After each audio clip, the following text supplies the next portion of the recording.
Good morning, good afternoon, good evening, ladies and gentlemen, boys and girls. Welcome to Emergency Management Associates, coming to you from the Area Command 392 miles west of Kitty Hawk Beach, North Carolina. We want to welcome everybody here to our program tonight. We're going to start off this program by a salute to the United States of America. I would ask everybody now to please rise.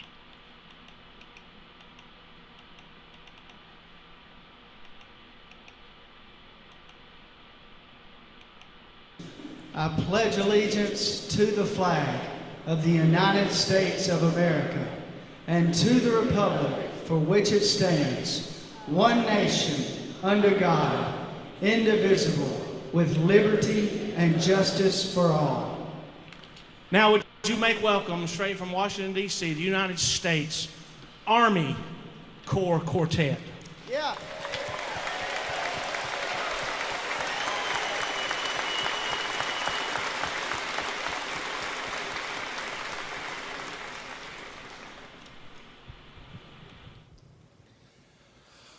Oh, say can you see by the dawn's early light what so proudly we hailed at the twilight's last gleaming,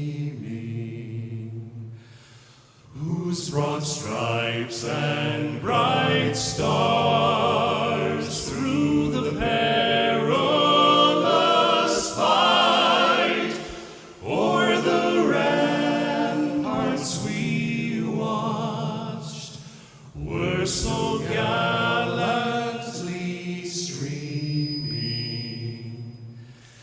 and the rockets' red glare, the bombs bursting in air, gave proof through the night that our flag was still there.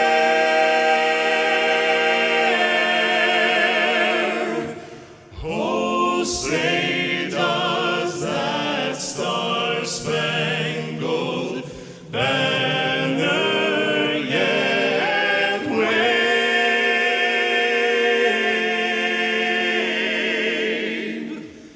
o'er the land of the free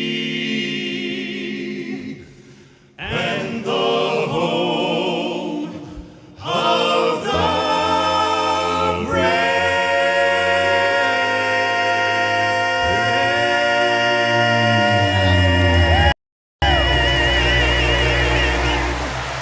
Oh yeah! Come on, folks, let them know it. America's finest, the United States Army Barbershop Quartet, performing at the Barbershop Quartet Convention in 2015. Of course, the Barbershop Quartet Convention hosts gave us a Pledge of Allegiance, and the United States Army Barbershop Quartet gave us the national anthem. We really appreciate that. This is a salute to the United States military. I want to thank each and every one of our military members, no matter where you are on this earth of ours. God bless you. And I'm not just talking about the Army. I'm talking about the Marine Corps. I'm talking about the Navy. I'm talking about the Air Force. I'm talking about the Coast Guard. I'm also talking about Space Force. I also want to thank all of those military members of our allied armed forces wherever they might be around the world, protecting their country and ours, protecting the world. We want to thank them for their service as well. God bless them. May they all return home to their families after their tours of duty end. God bless them, and God bless America. God bless all of our countries around the world. We want to thank everybody for also being here tonight. Folks, we have a lot of earthquakes all around the world we're going to be talking about tonight. Before I get into that, I want to encourage all of you to make sure you're still subscribed to this program. I've noticed about 15 subscribers missing from our subscribers list. Why do I know that? It's the number of subscribers that are normally here that I have listed here. YouTube gives me a list, gives me numbers. 15% or 15 people are missing from those lists. I don't know who those 15 people are, but YouTube has unsubscribed them again. Please check your subscriptions, make sure you're still subscribed to this program. When you do that and you're subscribed to this program, there's a little tiny bell icon right next to the subscription button. Click on that bell. When you do that, a drop-down menu of 3 items is going to appear. When you click on those 3 items, folks, you will be directed to the word ALL, all. Click on that word all. That should get you notified when we come on the air. Okay? Please do that for your benefit. Folks, we have over 1,800 subscribers now. We're approaching 2,000. I would love to get over 2,000 before the end of this year. Please share this program with all your friends, your neighbors, your families, your extended family, your social media contacts, and even the people you work with.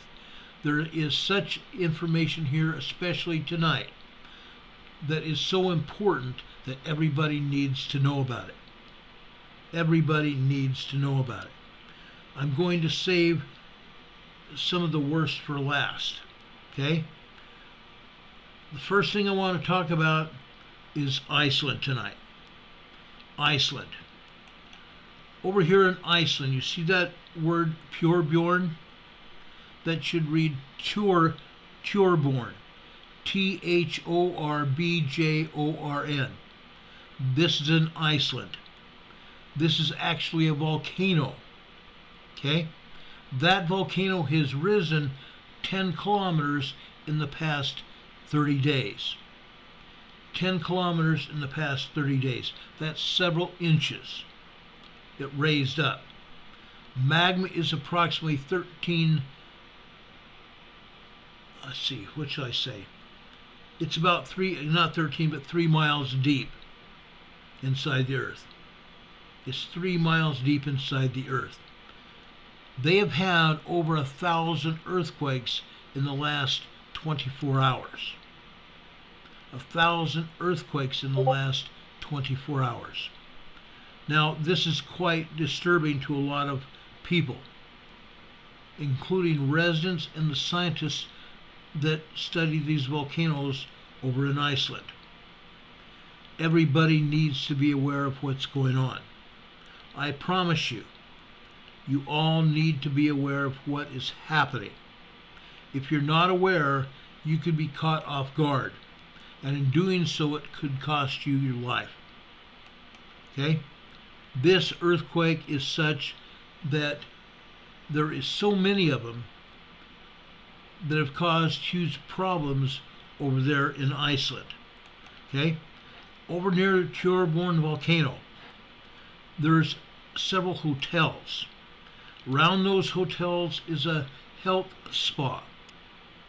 A health spa where seawater is heated by the volcano beneath it.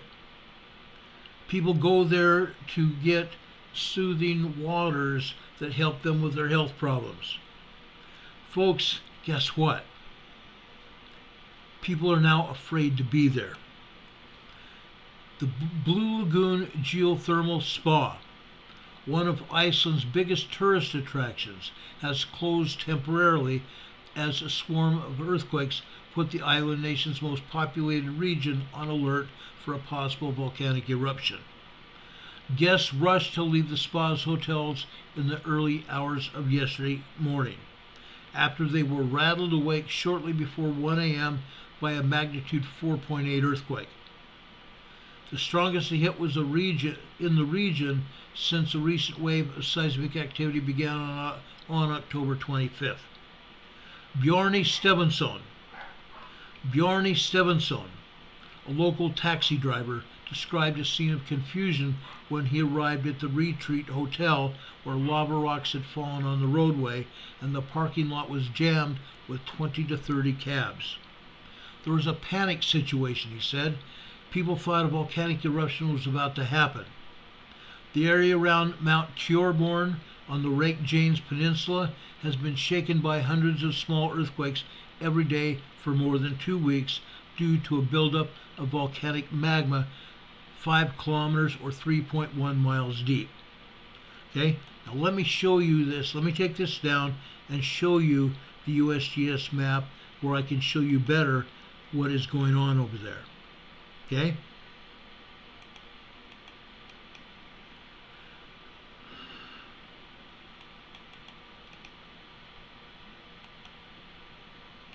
Let's go over here to Iceland. Look at all the earthquakes here. This is the Lake James Peninsula. The Lake James Peninsula. We've had a lot of earthquakes right here.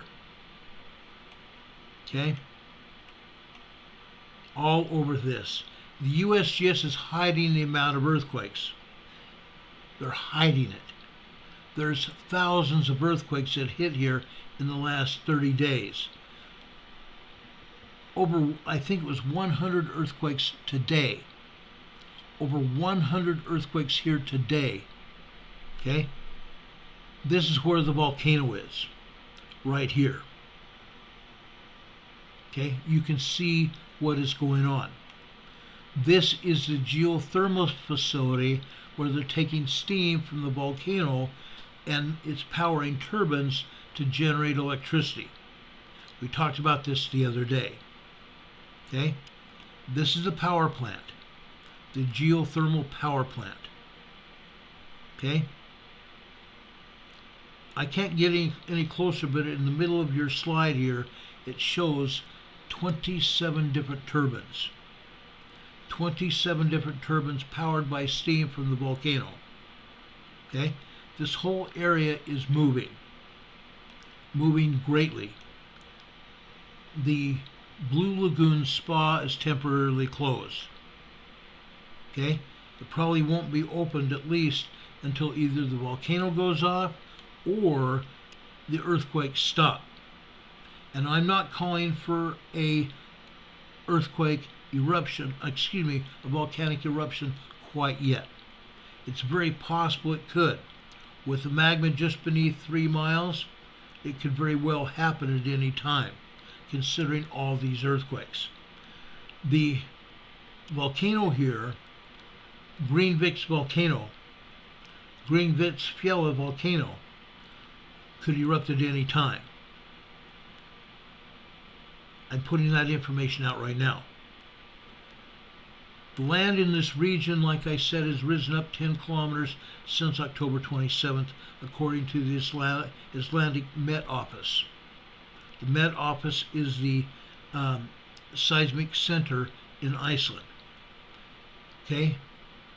They put out this yellow advisory without showing imminent signs of eruption. Imminent signs could be more than just rocks falling on the roadway.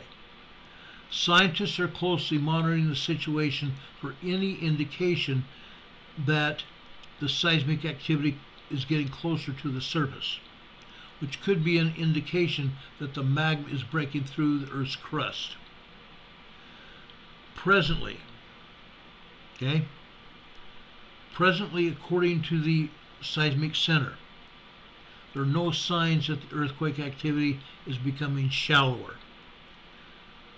However, the situation could change quickly, and it's not possible to exclude a scenario involving lava-producing eruption in the area northwest of Tjorborn. Northwest of Tjorborn is where the geothermal station is.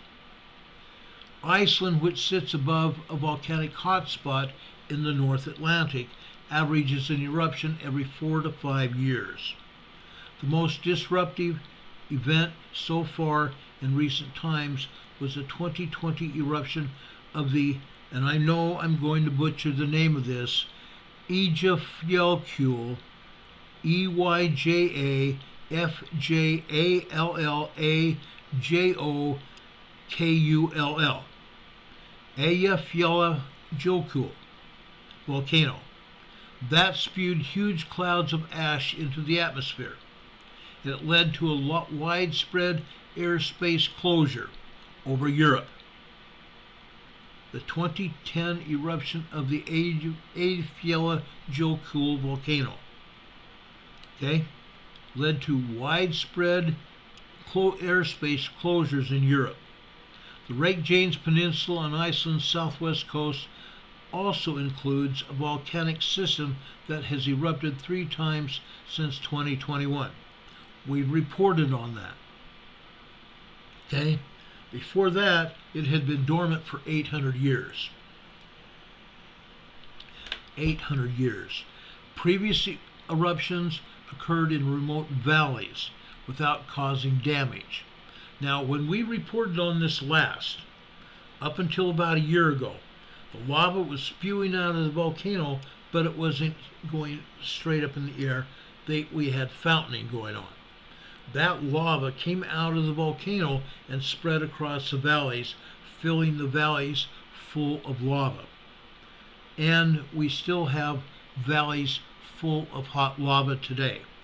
The lava is steaming. It's very hot to people's boots that go over there. The lava field is very warm still. But the magma storage chamber currently building up again could erupt less than 3 kilometers, 1.8 miles from the Blue Lagoon spa.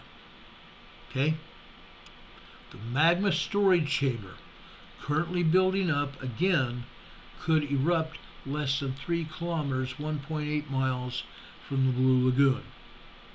In the worst case scenario, lava would threaten the town of Grindavik. Let me show you a picture of Grindavik. I think you ought to see this. I think this is pretty important as well.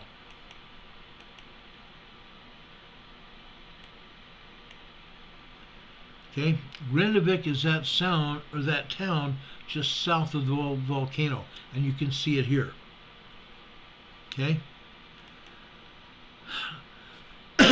Excuse me. In the worst case scenario, the lava would threaten the town of Grindavik and the Blue Lagoon, along with the pipelines channeling hot water to thousands of homes that are heated with geothermal energy.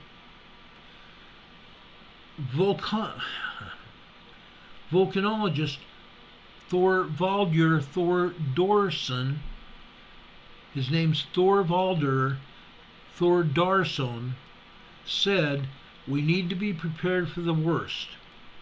A magnitude 5 earthquake shakes everybody up, such as the one last night. And these magnitude 5 earthquakes are known to precede eruptions. The Blue Lagoon, where tourists bask in the pools of seawater that I showed you, naturally heated deep underground, said it decided to close their doors temporarily due to last night's disruption of the guest experience and the prolonged stress on employees. The result will remain closed until at least November 16th. The company said they had been criticized for not acting sooner. Spokeswoman Helga Arnadóttir, I want to tell you about her name. Helga is her first name. Arnadóttir is Arna's daughter in Swedish, English, and Norwegian. Anything with the name in front of daughter, that's what you see here. Arnadóttir. Daughter is D-O-T-T-I-R in Icelandic. Helga Arnadóttir said that close to 30 guests left the resort following the earthquake Thursday morning, but most belonged to one group traveling together. The Earthquake Met Office reported that the peninsula was shaken by over 1,400 earthquakes in 24 hours through midday yesterday. Grindavik is a fishing town of approximately 3,400 people. Residents have experienced a series of seismic episodes since the Reykjanes Peninsula began to rumble 3 years ago. But last night's quakes were stronger this time. Retired beautician Hildur Gunnarsdóttir said she spent the night cruising around in her Volkswagen Passat to get a break from feeling the earthquakes. Gunnar's daughter tracks seismic activity on a phone app called My Earthquake Apps. My Earthquake Apps. Okay? I have told you that I use that same earthquake app. I'm going to show you what that looks like. Okay? I want to show you this. You guys might consider getting this app on your phone as well. Okay? It looks just like that. Earthquake Pro. I've got My Earthquake Pro there. Okay? You can download it through the Play Store. When you get there, okay? When you get that earthquake app installed on your phone, I want to show you what it's going to look like over in Iceland.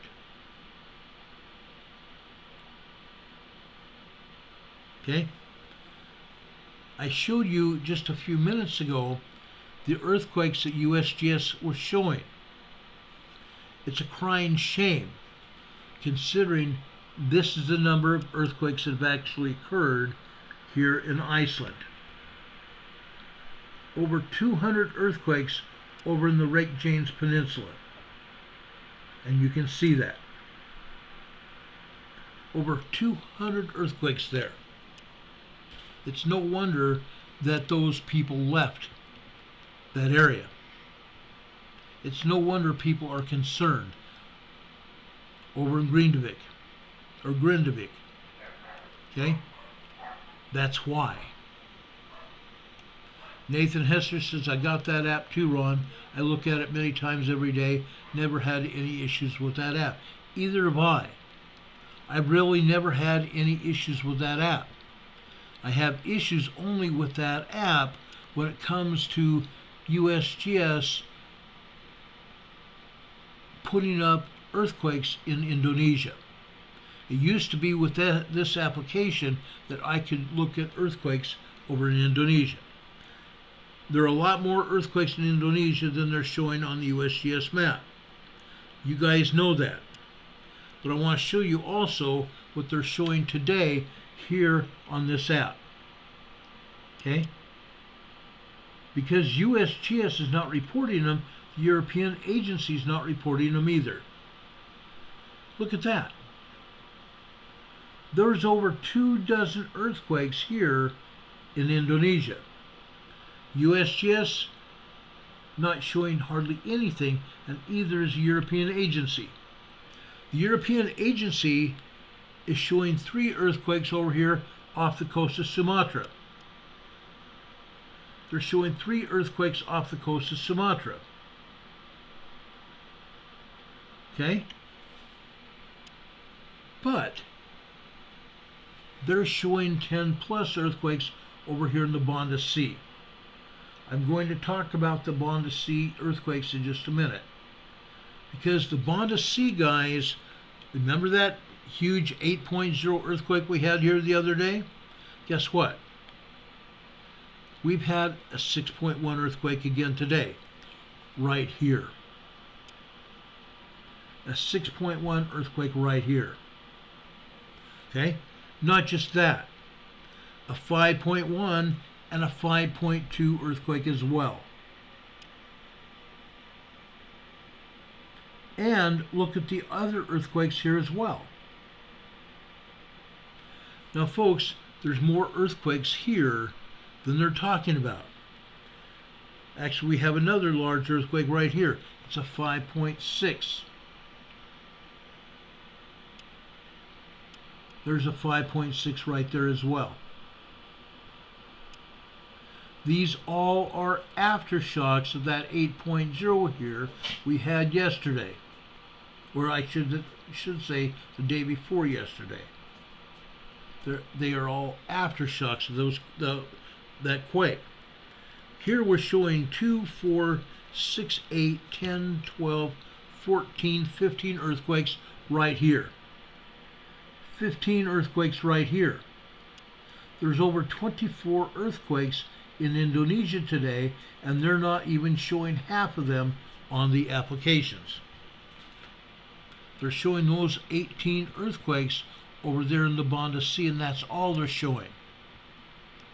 There's a lot more earthquakes than that. That's the only problem I have with Earthquake app. They're starting to act like the USGS. Okay? Anyway, getting back here to Iceland.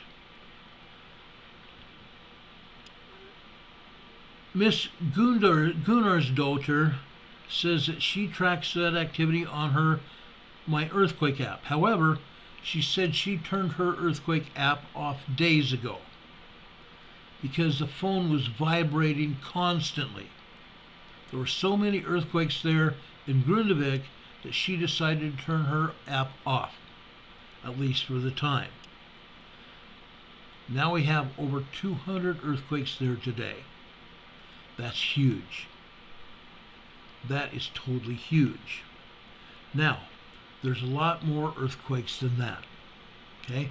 I want to show you a very large, not a very large, but a large earthquake that hit down here in Japan, southwestern Japan. Okay? A 5.3 earthquake hit here today. I want to show you this. Hold on a second.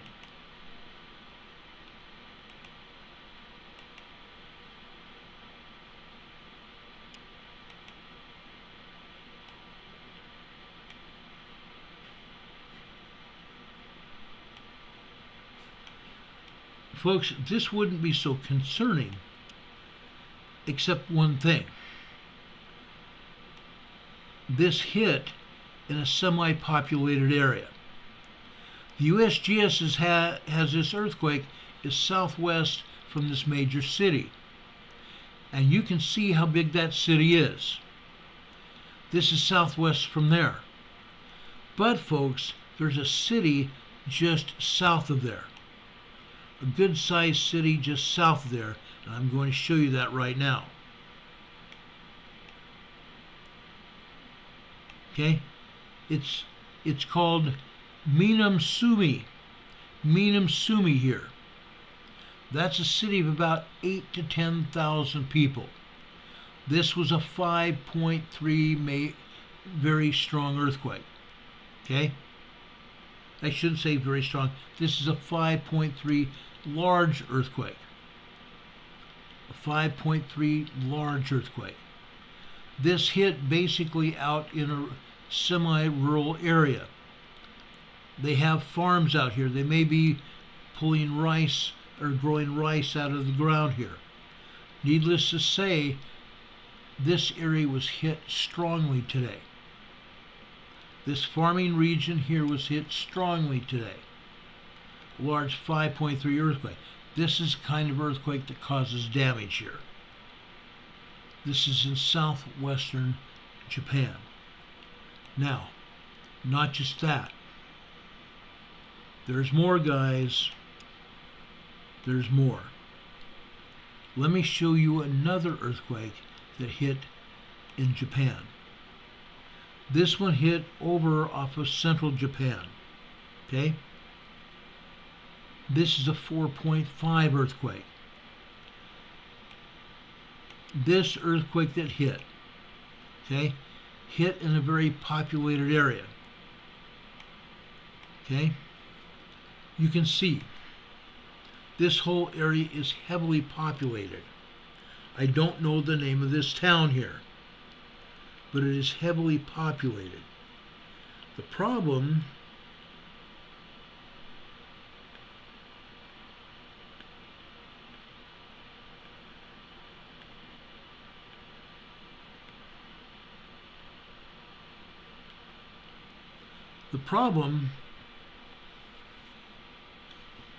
is it was big time populated. Let me show you this area where it hit. Look at that. The area has a lot of industrial area and it has a lot of homes all over this area. It's heavily populated, guys. Look at that heavily populated area. It's huge. It's a huge city there in Japan. This was a 4.5 moderate earthquake. 4.5 moderate earthquakes can cause moderate damage.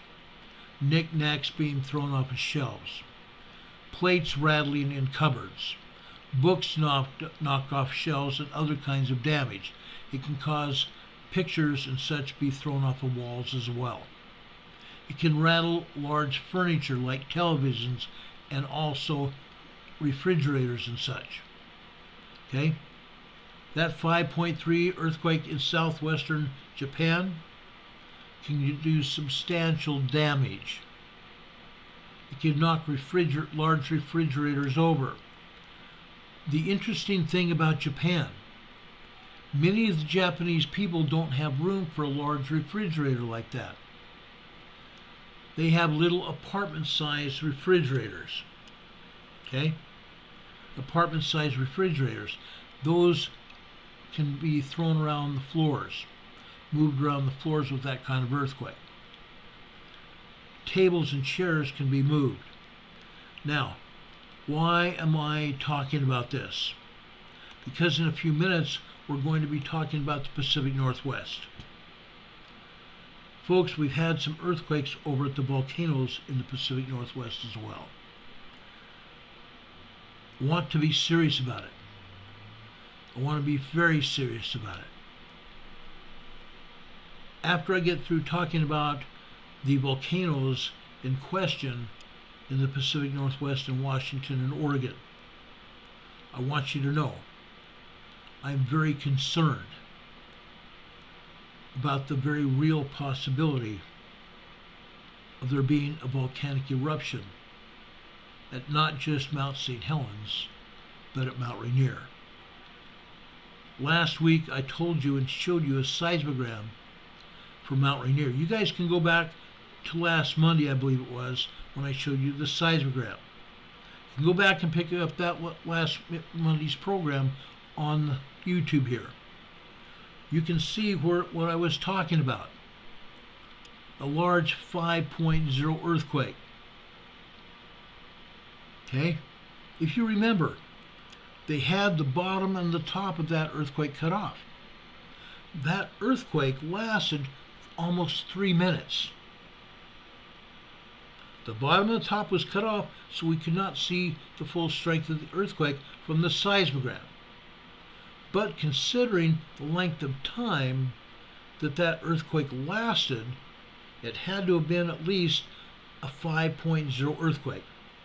5.0 earthquakes don't usually last, but maybe a minute or two. This lasted 3 minutes. Upwards of 5 minutes even. And it wasn't just one earthquake either. There were 2 or 3 earthquakes as well. That was at Mount Rainier. I also showed you seismograms at Mount St. Helens. Now, why am I talking about it? Because last weekend, USGS admitted that Mount St. Helens was hit by 143 earthquakes within a 24-hour period. They've now been hit with over 1,000 earthquakes within the last 7 days. Mount St. Helens. So let's go take a look at that and see what that looks like. Okay? I'm presently showing you today's seismogram coming from East Dome Mount St. Helens.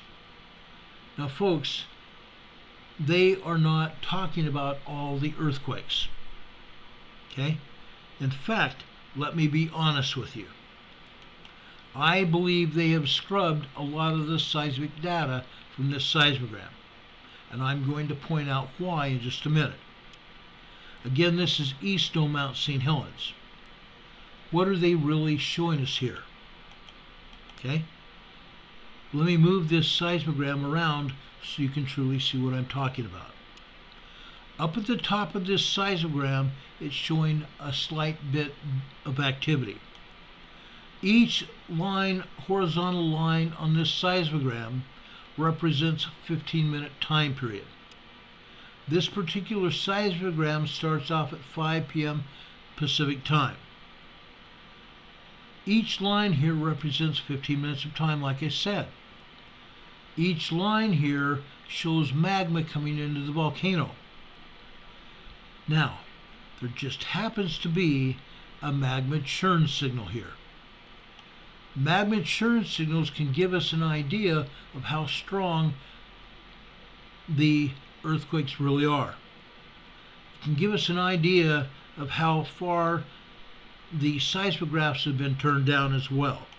Okay, I want to show you this. Please pay close attention. Okay, Kimberly Hopkins says I felt a few tremors last night in my RV. Wow. This one happened here after 6:30 a.m. this morning. Okay, this is 4 minutes after 6:34 a.m. this morning. Okay, this magma churn signal shows up here. Superheated magma causes magma churn signals. Magma churn signals typically are 23 to 24 lines tall. This magma churn signal, folks, represents 1, 2, 3, 4, 5, 6, 7, 8, 9, 10, 11, 12 lines high. This is 50% of real world. 50% of real world. That's what we're showing here. 50% of real world here.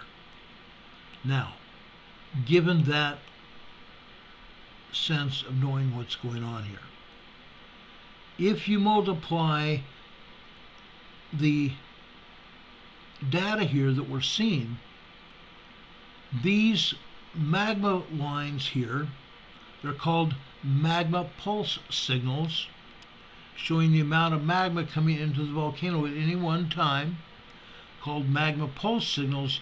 These lines will be 50% thicker than they are today, than there are on this seismogram. The data here would be twice as much as it is. You're seeing tiny tremors here. These tiny tremors would be probably 1.5, 1.6 tremors, but what we're looking at here is not more than 1.1, 1.2. Okay? Let's move down to the bottom of this seismogram. What are we seeing here? These vertical lines, folks, are steam signals. They're steam signals. If you have a vertical line with a dot in the middle of it, that would show an earthquake or a tremor. There's only 1 or 2 of those on this seismogram here. Okay? Most of these are steam signals. Okay? Those little lines, or I shouldn't say little, some of them are bigger. Those lines going out to the right of that magma churn signal show steam as well. Those are steam signals. Mount St. Helens is steaming today. Okay? I want you to understand what is going on with these volcanoes. There's a lot of magma at Mount St. Helens. A lot of it going on. And I'm going to prove that in just a second. The little bit of activity that you see here at the top of this seismogram is not even half of what it should be showing. Let me show you another seismogram here. Okay? I'm going to show you the seismogram from another seismograph at Mount St. Helens. The next seismogram I'm going to show you is over on that same lava rock, that same plug of the volcano at Mount St. Helens. This is September lobe. September lobe. The wavy lines here are called VOF waves. The VOF waves are caused by incoming magma into the volcano. Look at this heavy-duty intense lava stream coming into Mount St. Helens yesterday evening. From 5 o'clock on to about, say, 9 p.m. last night. That's a lot of intense magma, right? Well, the East Dome Mount St. Helens seismogram doesn't show sufficient information. This one does. This shows a lot of magma coming into Mount St. Helens during that same time period. Later, the magma quieted down some. But during the rest of the night, into this morning and into this afternoon, this still shows a lot of magma coming into the magma chamber. But again, the seismogram I just showed you at East Dome doesn't show this activity. It doesn't show you the thicker lines here. The thicker lines that would cause tremors and even earthquakes. This kind of intense magma infill here would cause earthquakes and tremors, because the magma coming into the volcano would fracture the rock inside the volcano, causing earth movement or volcanic uplift of the volcano. Yes, there has been volcanic uplift to the tune of 13 centimeters in the last 30 days. That's a little higher than even the volcano at Torbjorn volcano in Iceland. Okay?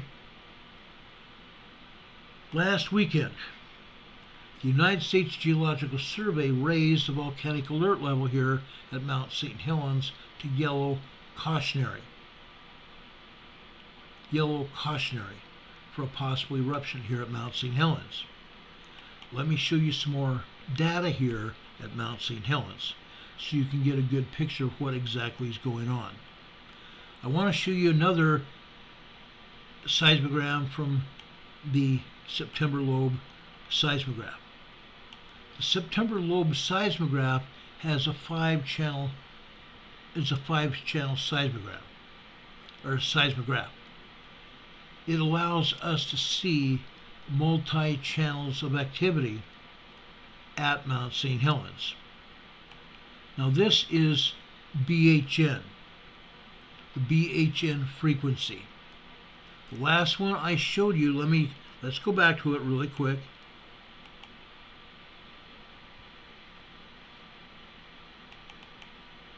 This one here I'm showing you is September lobe SEP.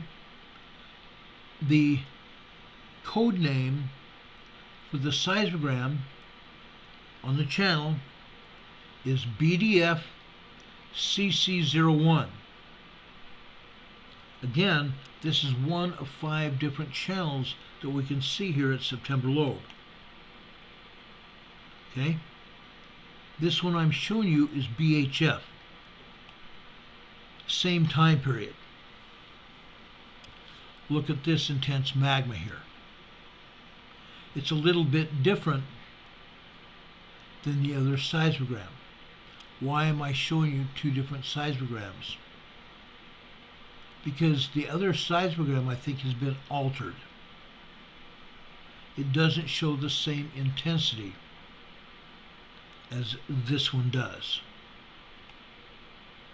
Yes, the intensity continued from 5 p.m. on through 8 p.m. 3 hours. 1500 hours, it says 15 at the top here, to 2000 hours, which is 8 p.m. Pacific time. Then the intensity dialed down for a little while. Then it picked up again. 2 different kinds of intensity here on the same seismograph. The other seismograph document has been altered. You're also seeing tremors here. Okay? You're seeing these seismic events here. The vertical lines with dots in the middle of them. Okay? As you saw in that other seismograph. it showed you 50% of real world. So if we double the intensity here of not just the earthquakes or seismic events, but also the magma coming into the volcano, you suddenly realize what is exactly going on here at Mount St. Helens. Okay? This is important. This is very, very important. Because they up the activity level, okay, they up the alert level, because they know for a fact what's going on. Just like they upped the alert level at Torbjorn volcano in Iceland. You can see the difference here.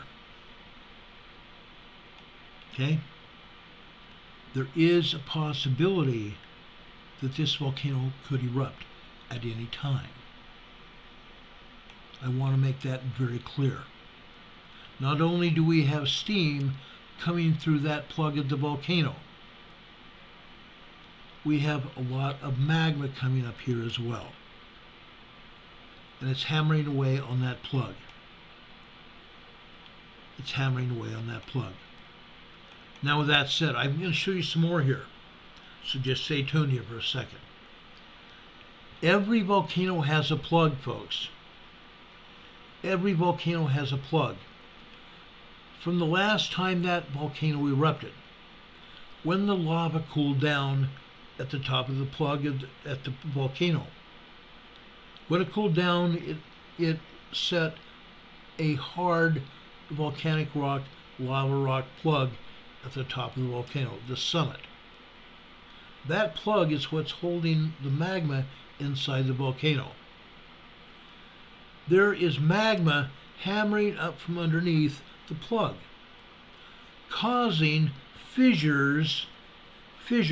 These lines between my fingers, this area between my fingers could be considered fissures, openings in the rock, because the magma beneath that rock is causing fissures. It's cracking the plug of the rock. Okay? Opening those tiny holes, allowing steam to escape through those holes. That's where we're seeing the steam. 6 to 7% of all magma is water.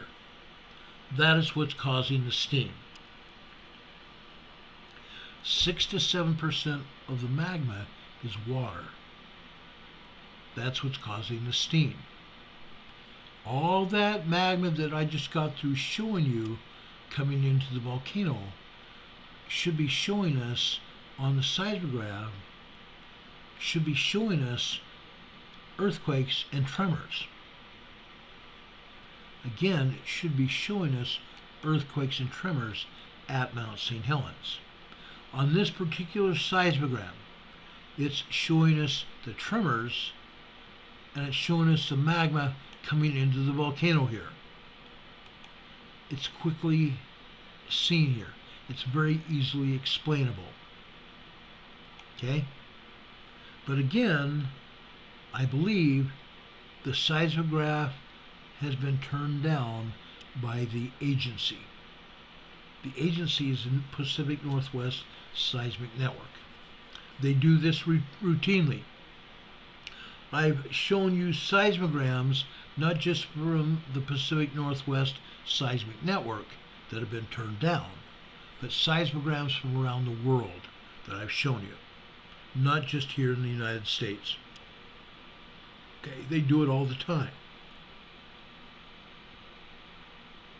Okay?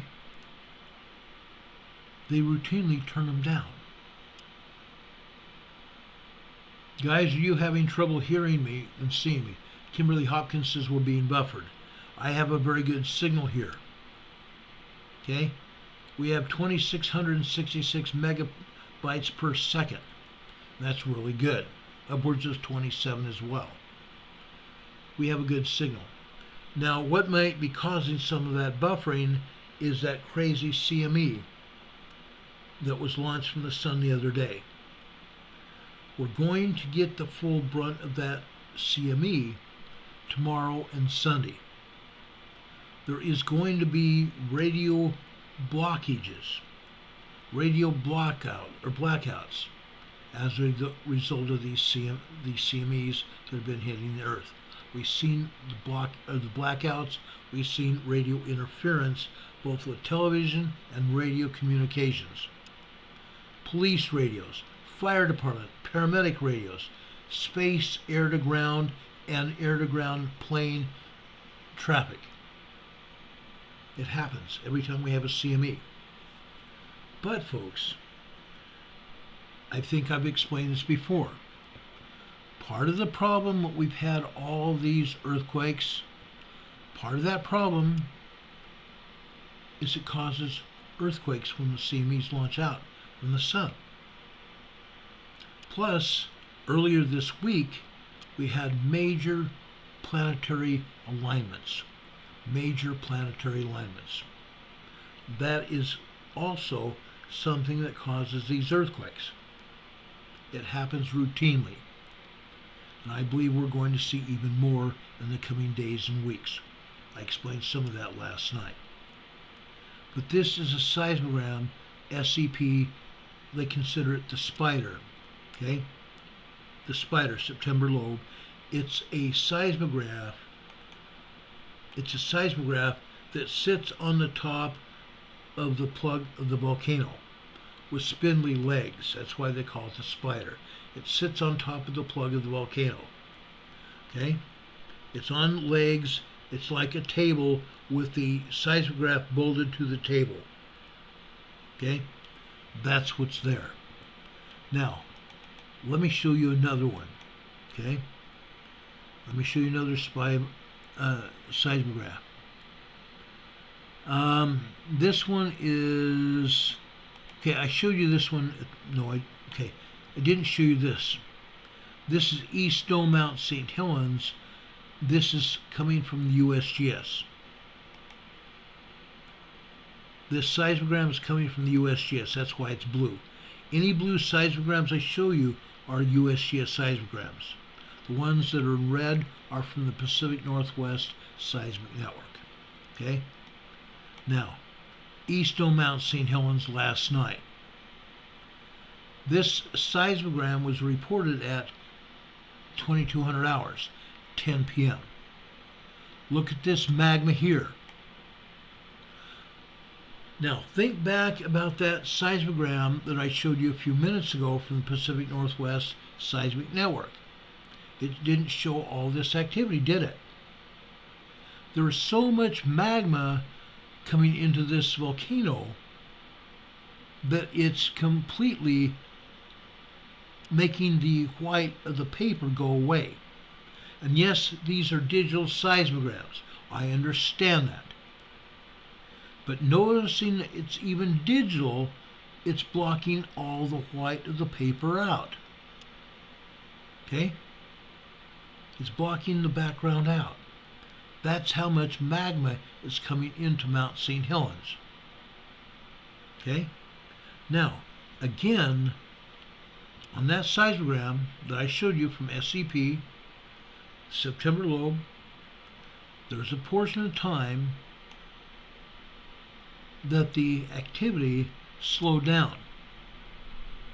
Now, folks, it doesn't normally stop.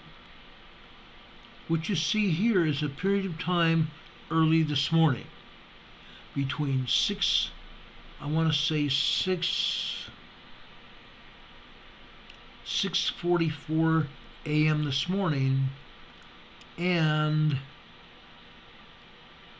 6:50, about 20 minutes of time where the seismograph was turned off. Why? If what is going on here was nominal information, nothing really happening, the seismic activity quieted down, the magma stopped coming into the magma chamber as fast as it had been, why did they turn off the seismograph? That's what we're showing here. And it can, after they turned it back on, we're still showing very little activity. very little activity. Oh, look at this, guys. What is this? This is another magma churn signal, guys. How about them apples? Okay, a magma churn signal is what? 23 to 24 lines high, isn't it? This one is 1, 2, 3, 4, 5, 6, 7 lines high. This seismograph that recorded this data was turned down 3/4 the way down.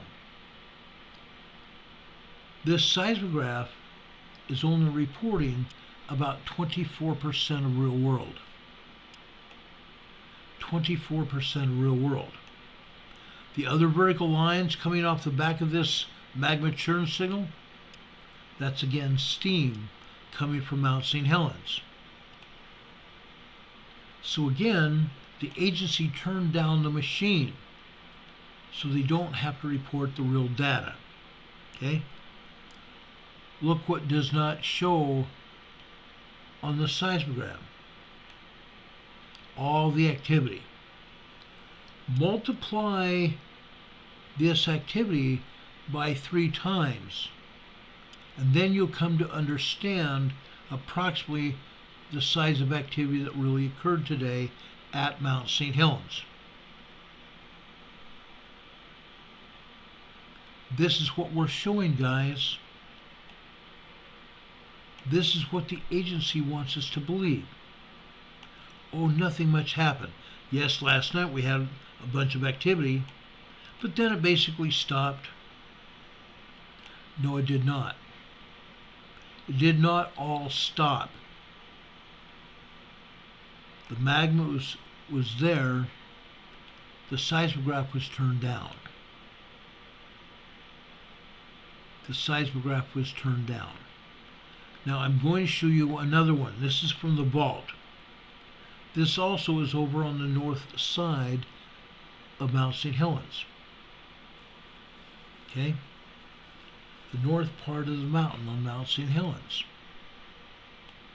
Look what we're seeing here. Again, at the beginning of this seismogram here.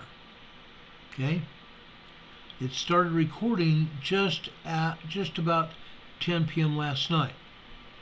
Well, it's not showing all the activity that it was on the other seismogram. It is showing quite a bit of activity still last night. Okay, so this part of the activity jives with what we've seen, not just on the USGS seismogram, but also on the Pacific Northwest Seismic Network as well. Again, they turned down the seismogram. The activity on the seismograph has been turned way down. Okay?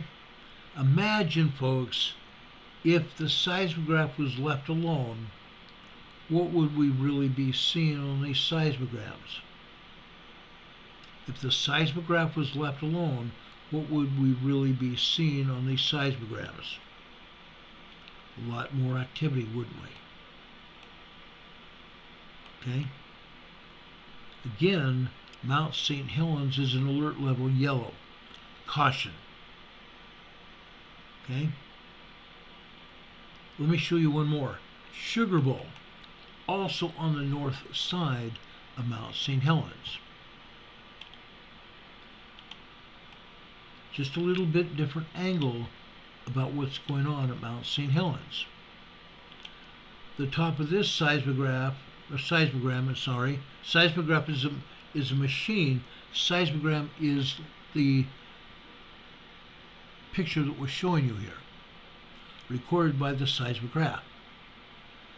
The top of this seismogram here is showing you a lot of activity, a lot of magma coming into the magma chamber, just like we showed you on the September lobe seismogram. The VLF wave activity that is indicative of the magma coming into the volcano. This jives with that. However, the activity just didn't stop at 8 p.m. According to this seismogram here, some of the activity continued until after 3 a.m. this morning. It wasn't quite as heavy, but it continued even then. We're still seeing the magma pulse signals happening here. The horizontal lines getting thinner and getting thicker again, and then getting thin again. Magma pulse signals, magma infill coming into the volcano. We're seeing tremors here. The magma coming into the volcano is fracturing the rock inside the magma chamber, causing earth movement, i.e. magma caused tremors and or earthquakes. Okay? Then on this particular seismogram, after 3:30 this morning, 4 o'clock this morning, we have very little activity here. Okay? 9:30, just before 9:30 a.m., we see a little bit more magma coming into the magma chamber here, i.e. the horizontal lines here. Okay? Then it quiets down again for most of the rest of the day. Only sporadic information here. Only sporadic information. Now, some of that might be true to a certain extent. But the September lobe seismograms tell a different story. There's still quite a bit of magma coming into the magma chamber. So what do you think, guys? Did USGS and the Pacific Northwest Seismic Network alter the seismograph? You bet they did. Yes, they absolutely did. They don't want to show the true activity. They do this at every one of the volcanoes, guys. Every one of the volcanoes. Okay? Let me show you another one at Camp Muir. This is Camp Muir, Mount Ranier. Okay? What are we showing here? What are we showing here? Folks, the seismograph here started recording data on this seismogram just after 10 p.m. last night. Look at the magma activity here. Each of these horizontal lines is showing magma infill. Magma coming into the volcano. Each horizontal line on every seismogram that I'm showing you here tonight shows you 15 minutes of activity. A total of 15 minutes of activity. That's a lot of magma coming into the volcano here at Mount Ranier. We're all on these lines here. We're also seeing tremors here. Vertical lines showing up in all this magma here. Tremors hitting this volcano because the magma is fracturing the rock inside the volcano. The magma is coming in under pressure. Okay? Now, over on the left-hand side, you see an earthquake here. This earthquake happened just after 5:15 a.m., about 5:16 this morning. This shows it to be possibly a 2.2 magnitude earthquake. A 2.2 magnitude earthquake. Look at the other tremors here. Nothing but tremors until you get down here near the bottom of the seismogram. Let me blow this up a little bit so you can see what's going on here. Okay? What are we seeing here? We're actually seeing some earthquake activity here, not just tremor activity. Okay? I'm going to blow this up just a little bit more. Going to enlarge it so you can see what I'm talking about. Okay? In this particular instance, this is this evening after 5 p.m. About 5:04, 5:05 this afternoon, all of a sudden this shows a 2.1, 2.2 magnitude earthquake. However, look at that triangle out to the right. of this earthquake. That triangle lasts about 45 seconds. The 2.0, 2.2 earthquake would not cause a secondary wave that triangle is showing. It would not show a 30-second, 45-second secondary wave like that. This earthquake, folks, this earthquake is more like a 3.0. A 3.0. With the secondary wave causing that triangle out to the right side. This is telling us that this was a larger earthquake. Okay? Now, the earthquake that's down below that, this earthquake happened at approximately 6 I would say 6:05, 6:06 this evening. Okay? This also is a 2.2 earthquake. In this case, the triangle out to the right is not as large, is it? Okay? This triangle is relatively small. So this is probably a 2.0 earthquake. Compared to the other, well, this is probably a 3.0. Just saying. They alter the data. They alter the data to suit their needs. Again, this is at Mount Rainier. There's been significant activity at Mount Rainier. And they have said that there's been significant activity.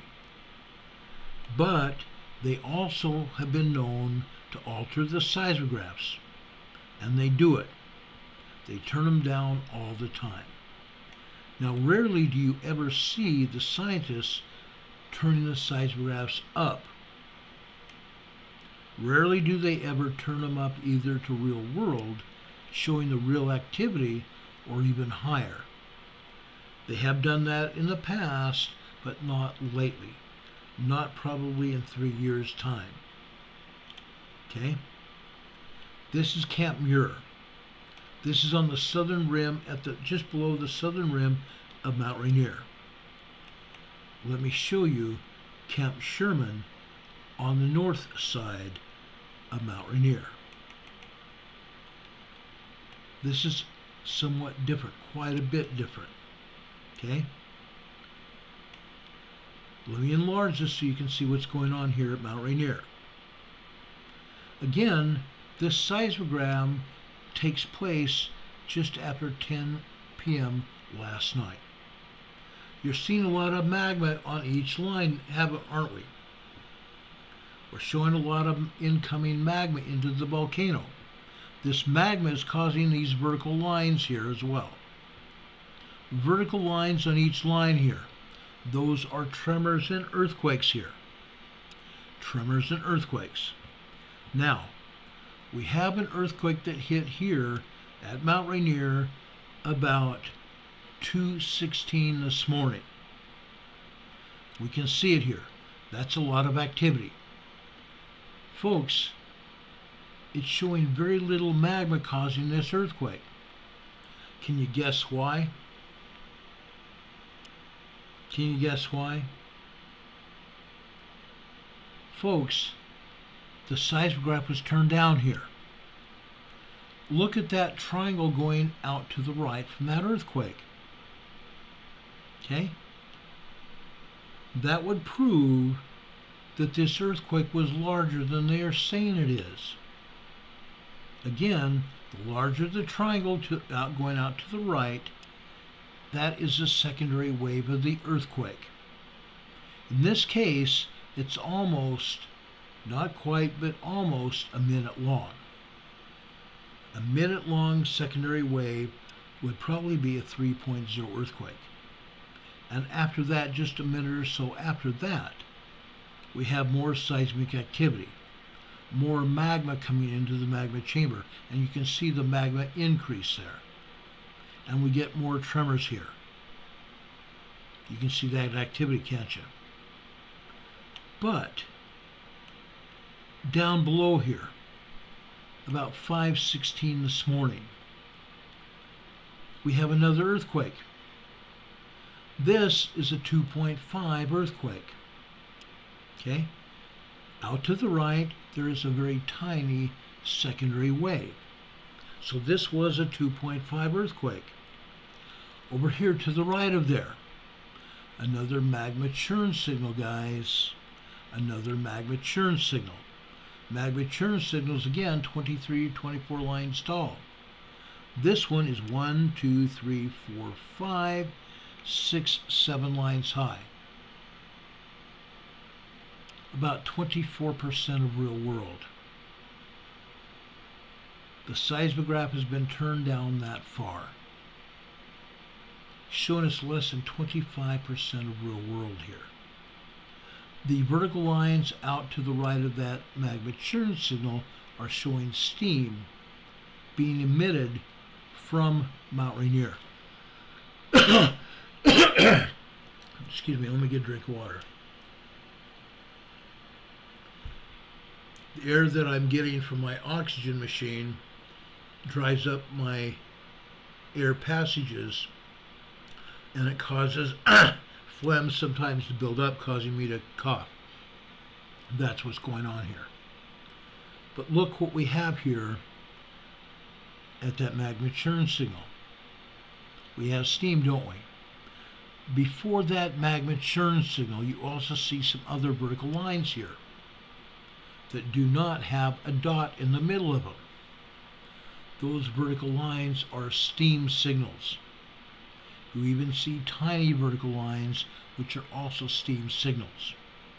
If this machine had been adequately turned up, you'd see longer vertical lines and you'd see a curlicue on them as well. And we've shown you seismograms like that in the past. What happened after that magma churn signal happened? Look at this. A very large increase in magma just before 7 a.m. today. And it continued off and on until after 9 a.m. this morning. All of this magma here. Okay? Look at that. A huge increase in magma.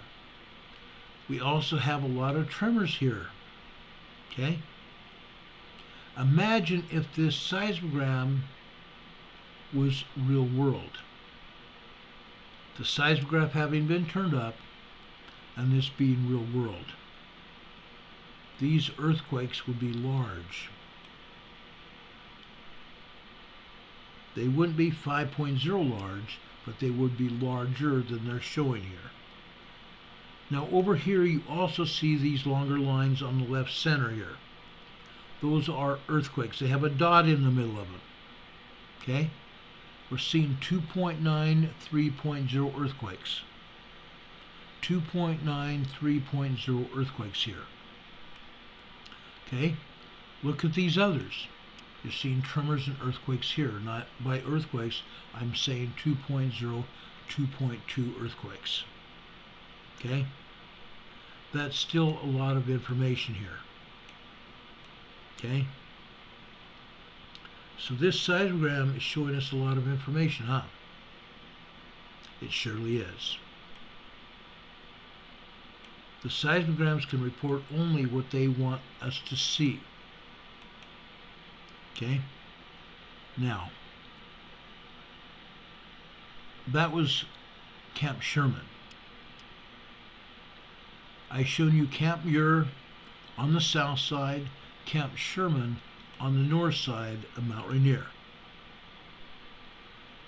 Let me go out to the east of Mount St. Helens. Not Mount St. Helens, Mount Rainier. Out to the east of Mount Rainier, there's another seismograph out there called Panhandle. Panhandle, that's the code for the seismograph. Look what we see on this seismogram. Look at all this activity here. From 10 p.m. last night until 9:30 this morning. Look at all this magma coming into Mount Rainier. Okay? Now, tell me, guys, tell me, what are you seeing here? Are you seeing as much activity here at Mount Rainier as you're seeing at Mount St. Helens?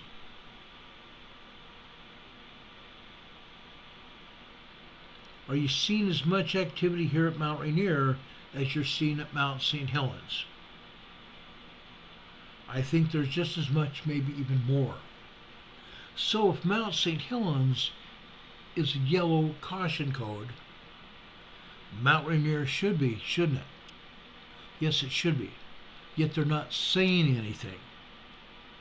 They're not saying a darn word about it. That's why I'm showing it to you.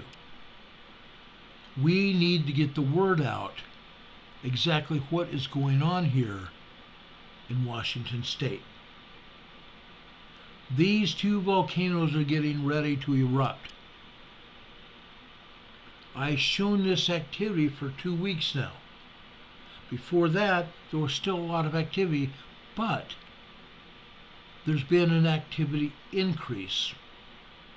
Ever since that 5.0 magnitude earthquake I showed you 2 weeks ago. Okay?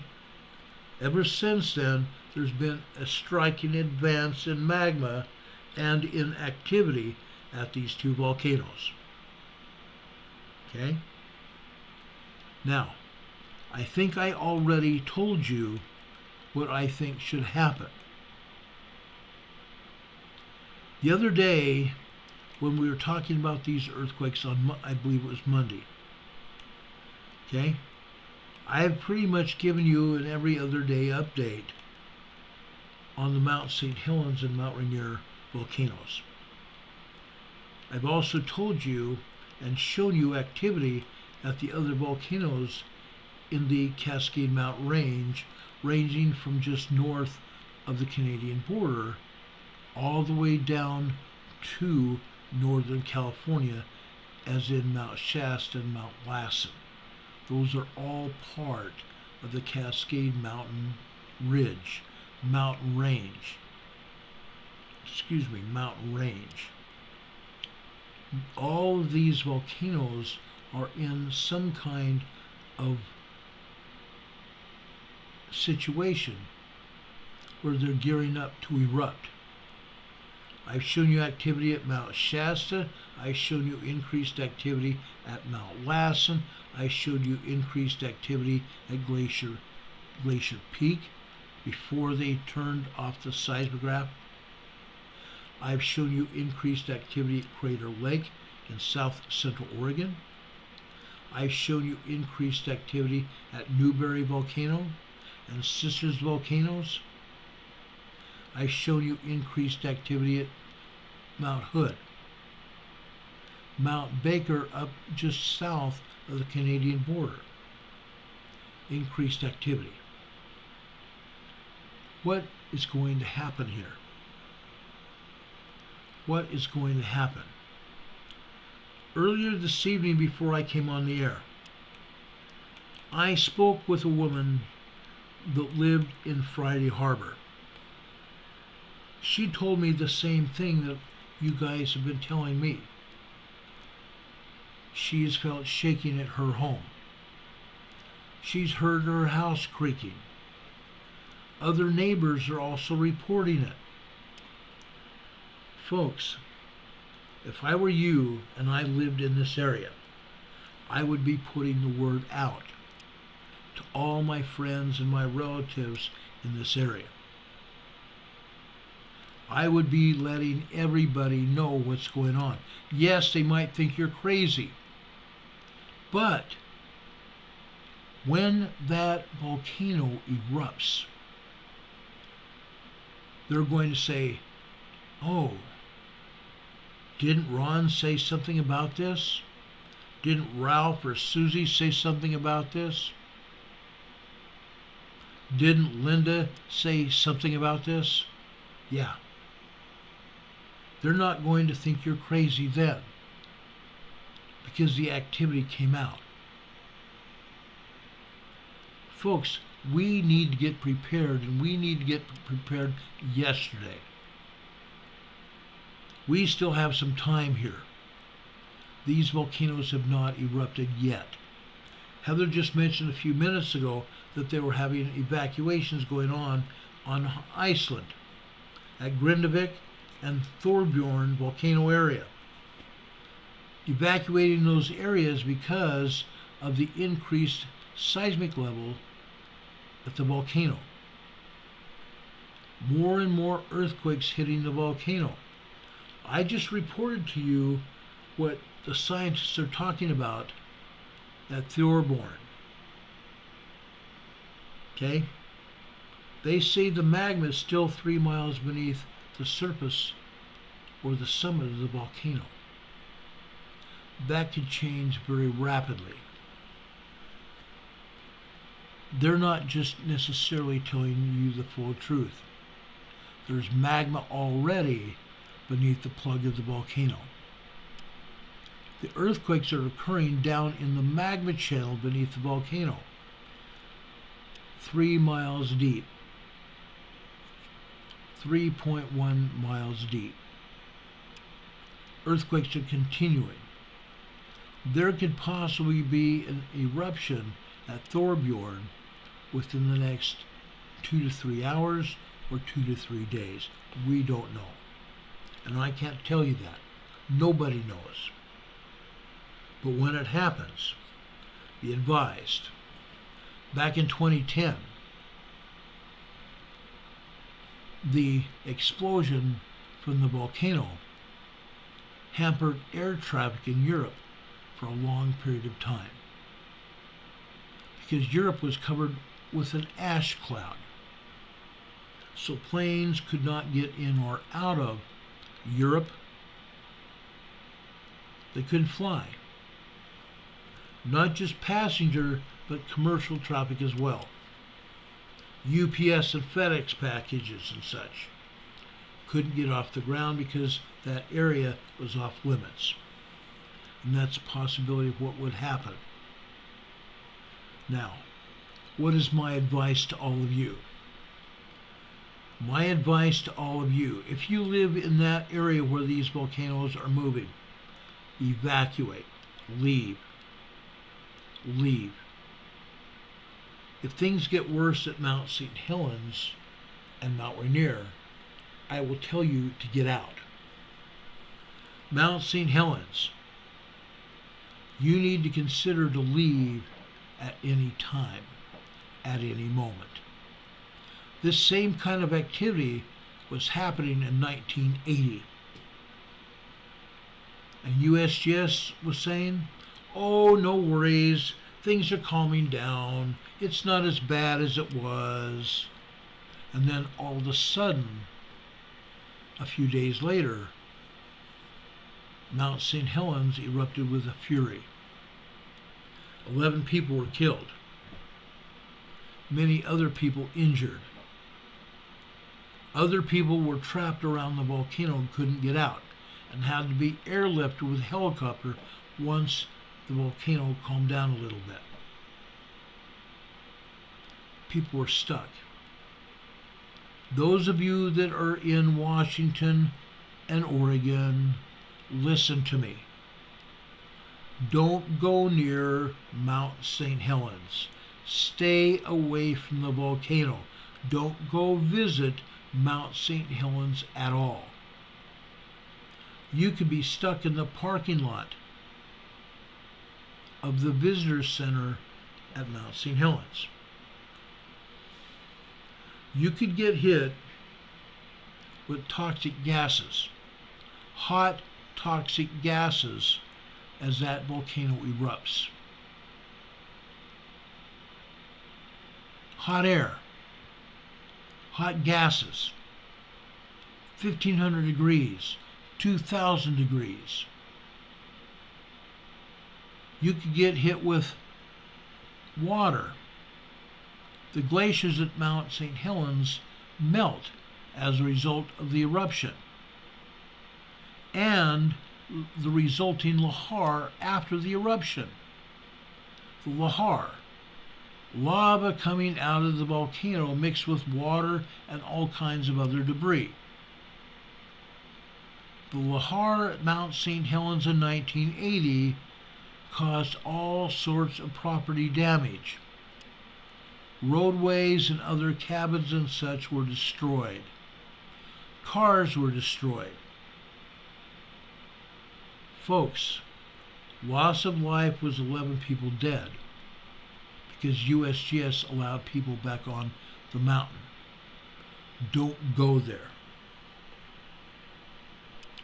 Even a seismologist was killed in 1980 when Mount St. Helens erupted. Don't go near that volcano. Just don't do it. Now, I told you yesterday, today is Friday, Preparedness Friday.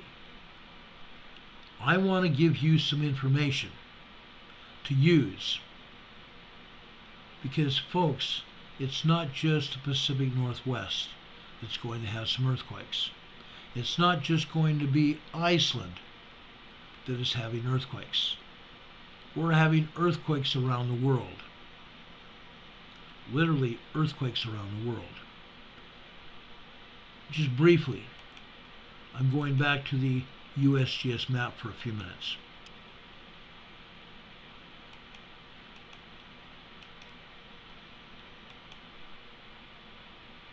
Okay, I'm going to back out here, Iceland here. You know, it saddens me that USGS would not even show the amount of earthquakes that are hitting here. Heaven forbid that they would show accurate data. Okay? 200 earthquakes hitting here, and they're showing us what? 2, 4, 6, 7, 8, 9, 10? 10 earthquakes out of 200. Back in, this is sick, okay? This is sick. Back in 2019, we had an earthquake at Ridgecrest, California. A reporter asked Lucy Jones, "Ma'am, why are you not showing all the earthquakes on the map?" Lucy Jones quipped, "We don't have room." I call BS. They have plenty of room. Look at this. They have plenty of room to show the earthquakes here. They just decide not to. Okay? It's another Lucy Jones moment here. They decide not to show them to us. They're too damn lazy. Excuse my French. They're too damn lazy to get off their butts and do their damn jobs. Yes, I am pretty PO'd. People are going to lose their life or lose their lives. Multiple people could lose their lives because these agencies are not telling the truth. There's about 18 earthquakes here in South America today. They're showing 4. There's about 19 earthquakes in southern Mexico. There's several earthquakes over in Central America. They're not showing any at all. None. Zip, zero, zilch. Look here. A brand new earthquake here in the central United States. Bennington, Kansas. Bennington, Kansas tonight.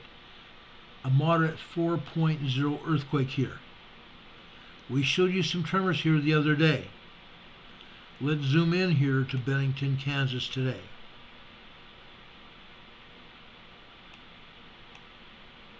Okay, I want to show you this. This is about as close as we're going to get here. Okay? Right next to this earthquake, we have a highway. Then we have a connecting highway right here. Right next to it, what do we have? What do you think this is? Folks, I hate to say it, this is another oil and gas pumping operation in Kansas. There's a bunch of them here. There's a bunch of them here. They're a little here, there, and all over the place. Okay? They're here, there, and all over the place. I believe this is a oil and gas quake. A fracking quake. Okay? A moderate 4.0 earthquake. They say this is northwest, 1 mile northwest of Bennington, Kansas. Really? Northwest? Isn't it interesting? Okay? We don't see a good-sized town called Bennington, Kansas anywhere near this earthquake, especially southeast of the earthquake. Okay? Southeast of this earthquake would be down in here. It's nowhere near that. Okay? It could be a distance from Bennington, Kansas, but it's a distance, not 1 mile. Okay? A 4.0 earthquake tonight in Bennington, Kansas. It was red. It still is red. This earthquake happened at approximately 18 hours Central Time, just a little bit less than an hour ago. 7:18 p.m. less than an hour ago. Okay? Bennington, Kansas. Okay? You see some minor tremors down here in Southern California, northeast San Diego County. This earthquake here, Coachella, California. This is just outside of San Diego County here. This is a 1.1 tremor. This is definitely San Diego County. This is Borrego Springs, northeast San Diego County here. Okay?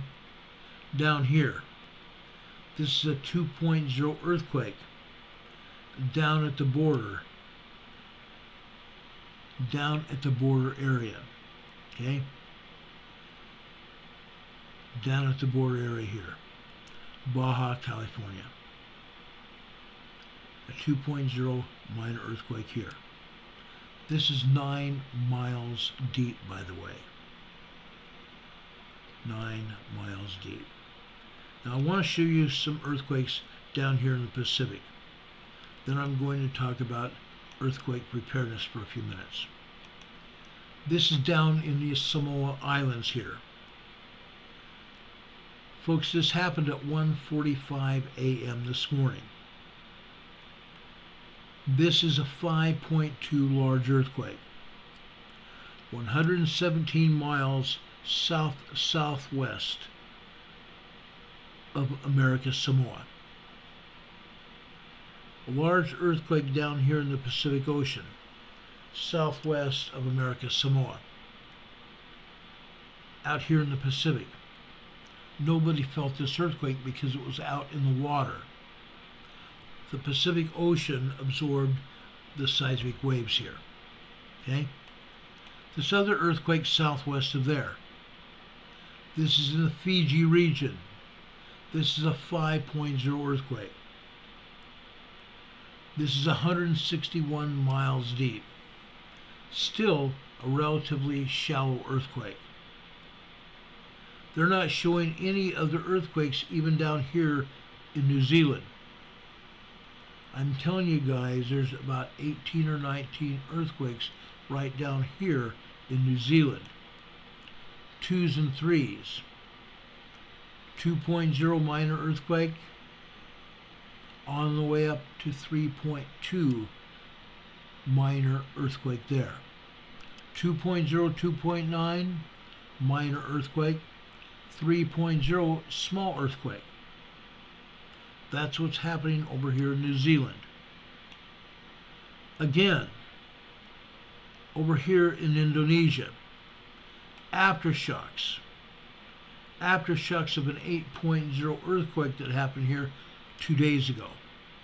This is a 6.1 very strong earthquake here. Look at the other surrounding earthquakes here.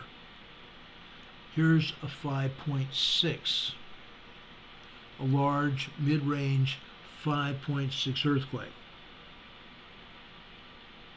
This one happened at 4:20 p.m. this afternoon. 6.2 miles deep. I don't believe any of that at all. Further out here to the west, we have another 5.0. All these earthquakes are in the Banda Sea. The Banda Sea here in Indonesia.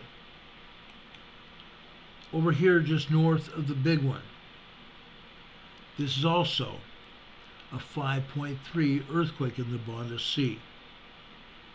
This time 16 miles deep. Up here to the northeast, this is a 5.9. This is a very large 5.9. Now, folks, when I see anything 0.9, have they reduced the size of these earthquakes? Probably. This is probably a 6.0. A 6.0 very strong earthquake, 6.2 miles deep. Larger, shallower quakes. Larger, shallower quakes.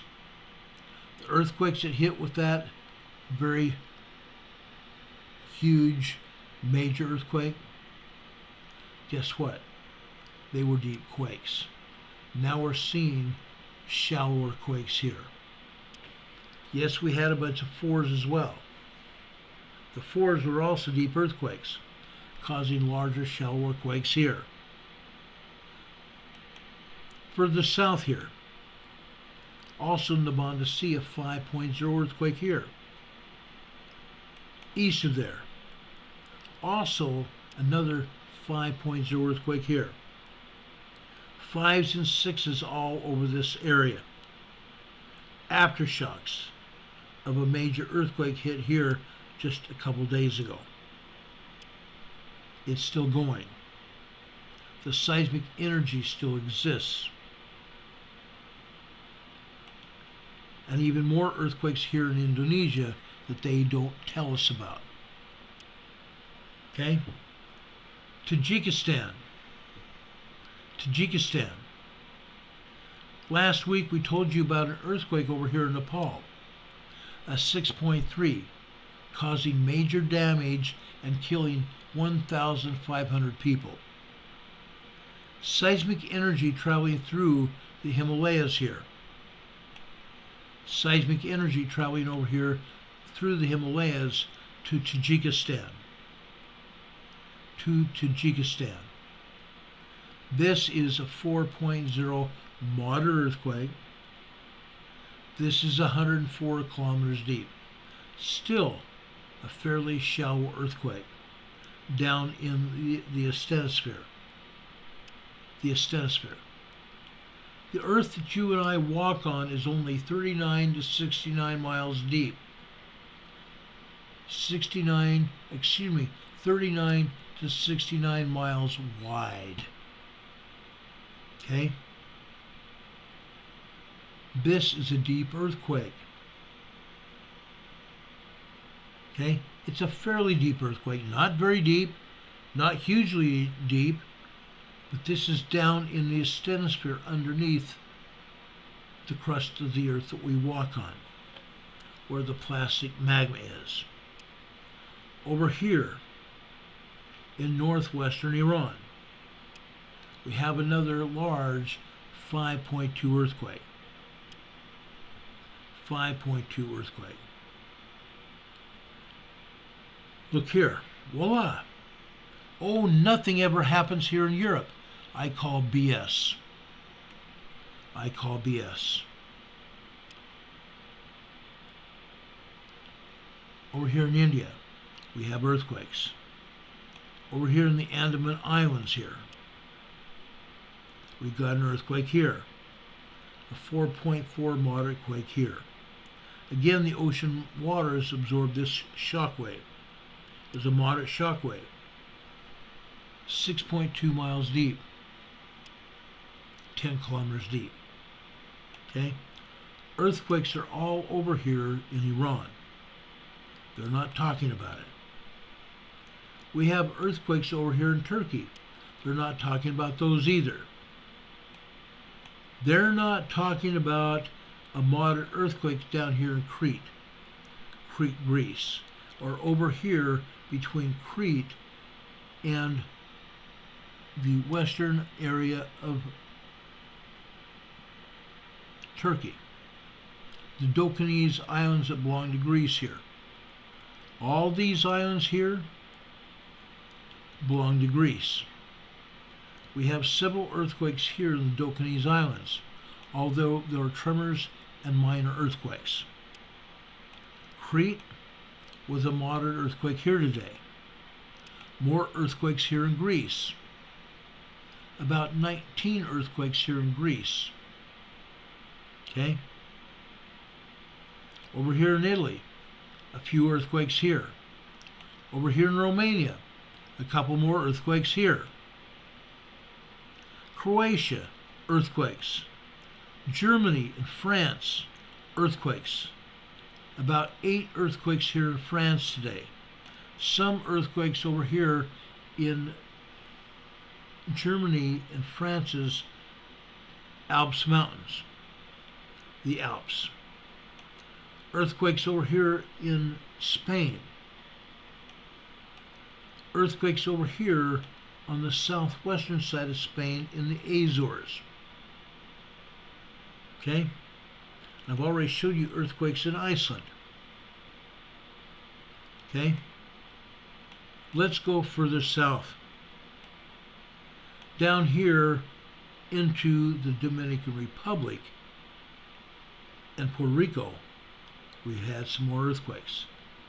Down here in the northern side of the Dominican Republic, we've had a 4.4 earthquake, a moderate 4.4, a mid-range 4.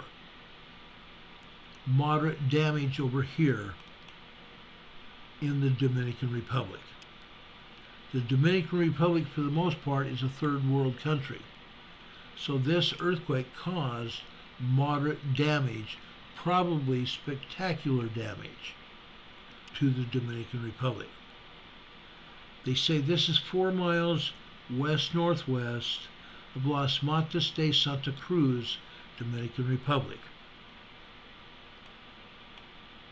Over here. Okay? Eastern Dominican Republic.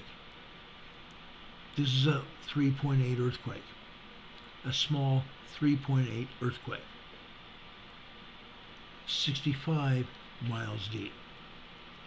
Over here in the Mona Passage between the Dominican Republic and Puerto Rico. This is a 3.4. We almost go directly north, up to the Cayman Ridge. This is a 3.6 earthquake.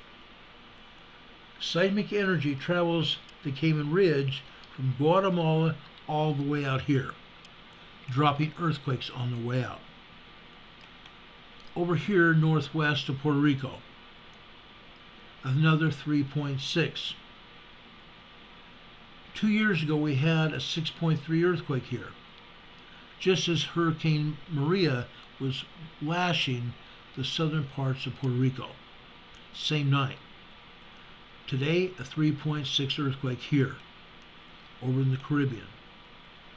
Western Puerto Rico, west central Puerto Rico, a 3.2 earthquake hits here. Okay? 64 miles deep. Southwestern Puerto Rico. This is where we had 2 8.0 earthquakes. One December 26th and one December 28th, an 8.0 and 8.4 earthquake that hit December 26th and 28th, 2019, causing major damage. Both the homes, businesses, and buildings, cutting off power, killing and injuring people here in Puerto Rico. A lot of them. Today we're still having aftershocks from those quakes. This one is a 2.2 minor earthquake. This one is a 3.4 near Parguera, Puerto Rico. Parguera, Puerto Rico. This one's 10 miles deep. Okay? Over here in south central Puerto Rico, we have a 2.1, 5 miles deep. Over here in central Puerto Rico, we have a 2.4, 21 miles deep. I don't believe either of these two earthquakes had anything to do with the 8.0 and 8.4. It's a possibility, but I doubt it. I highly doubt it. Okay? That's what's going on. Another earthquake north of Puerto Rico up here on the Cayman Ridge. This is a 3.9, 4.0. 43 miles deep. 43 miles deep.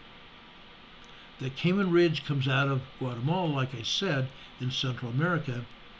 It still passes eastbound here, just north of the British and U.S. Virgin Islands. Then it starts making a southerly turn here, going just east of the Antigua, Martinique, and the Leeward Islands down here. And once it passes the islands here, it makes a westerly turn into Venezuela, northern Venezuela, right here. A year and a half ago, we had two 5.0 earthquakes over here, right here near Grenada. Right here near Grenada here.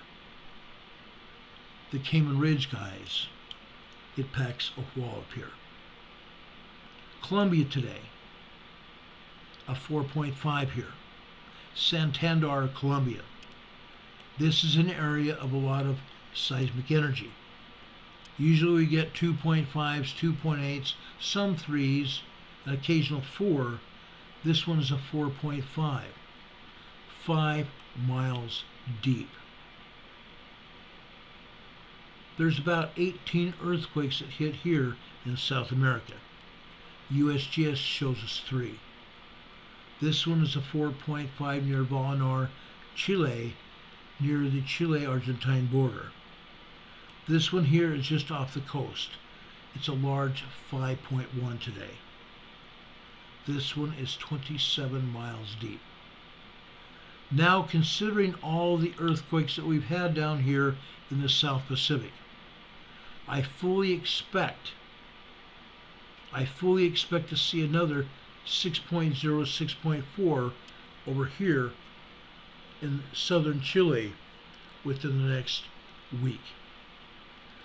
Northern South America, I expect to see some 4s here.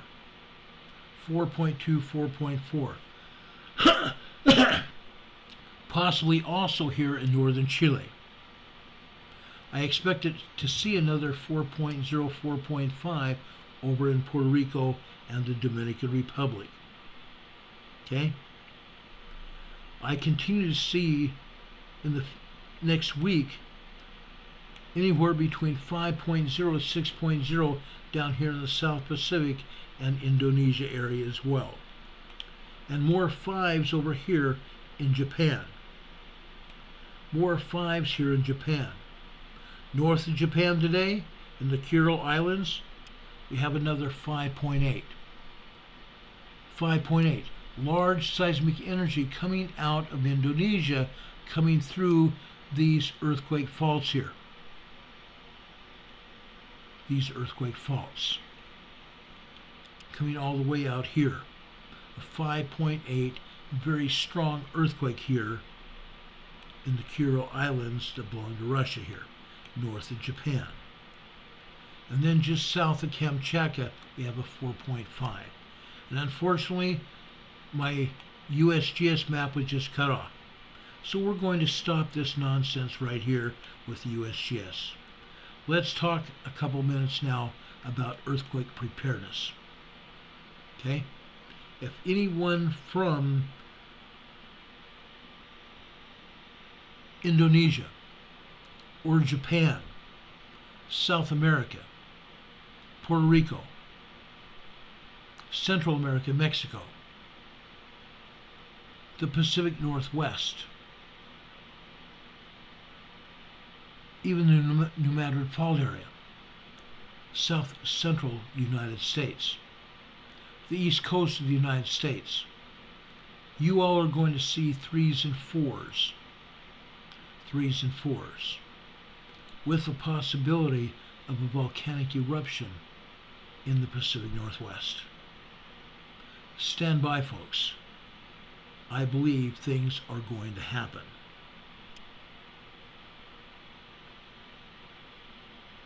What do you need to do?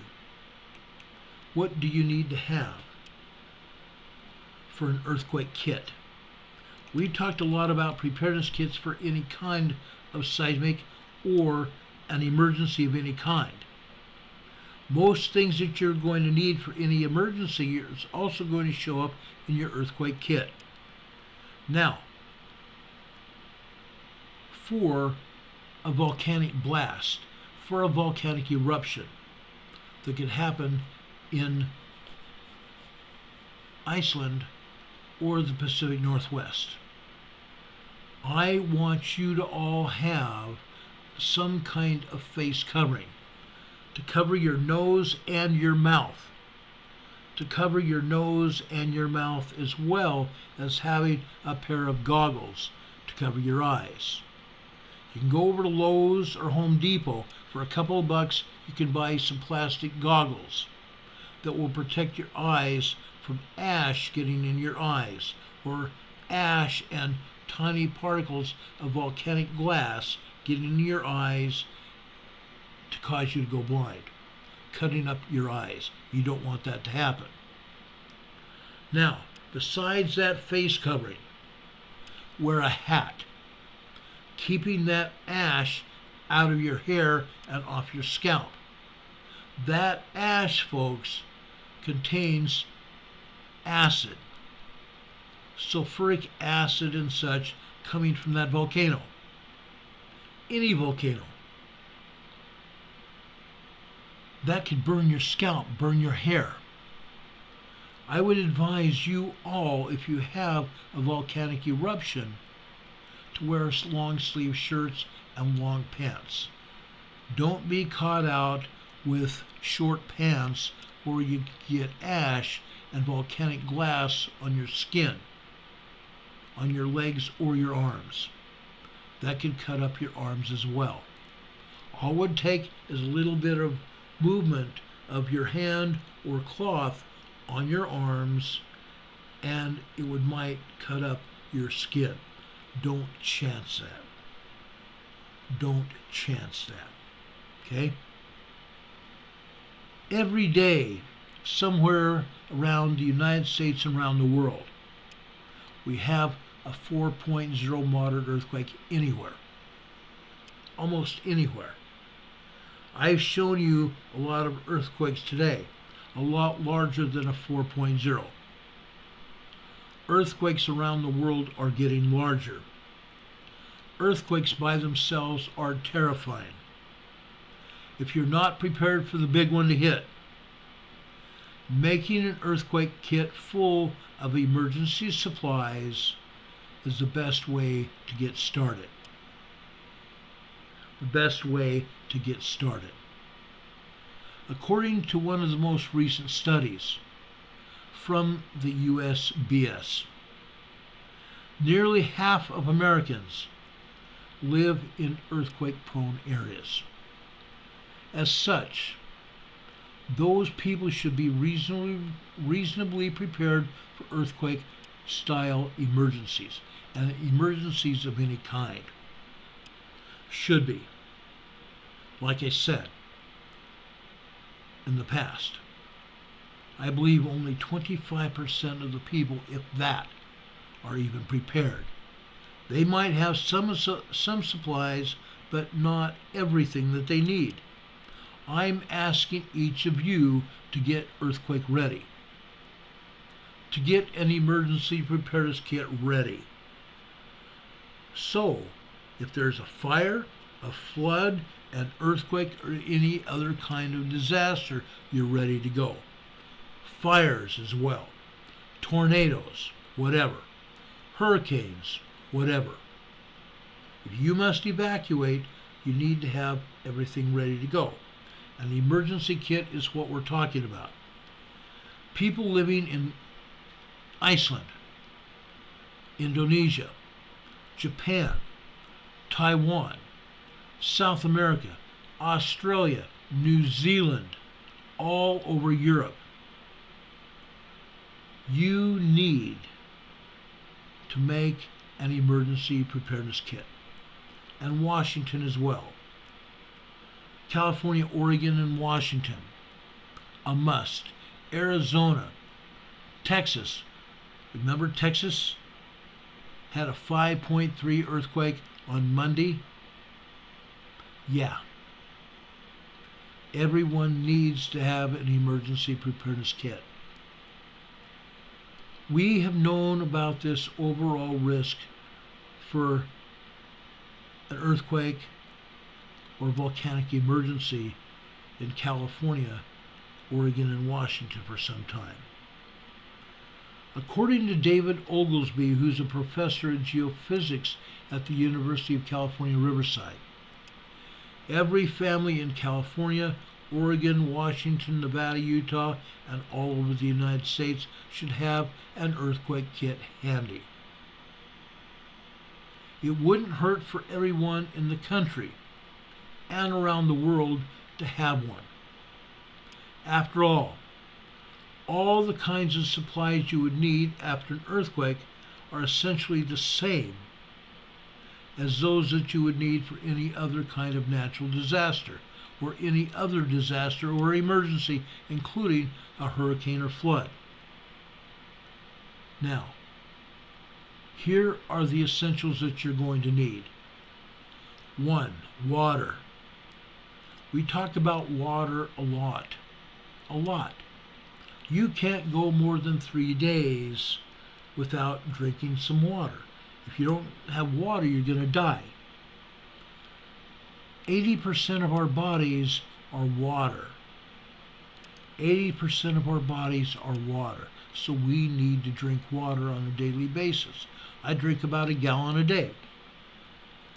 Now, this is obviously one of the most important things you need with your preparedness kit. According to FEMA, now I don't trust FEMA as far as I can throw them. According to FEMA, you need at least to have a gallon of water per person per day for at least 3 weeks.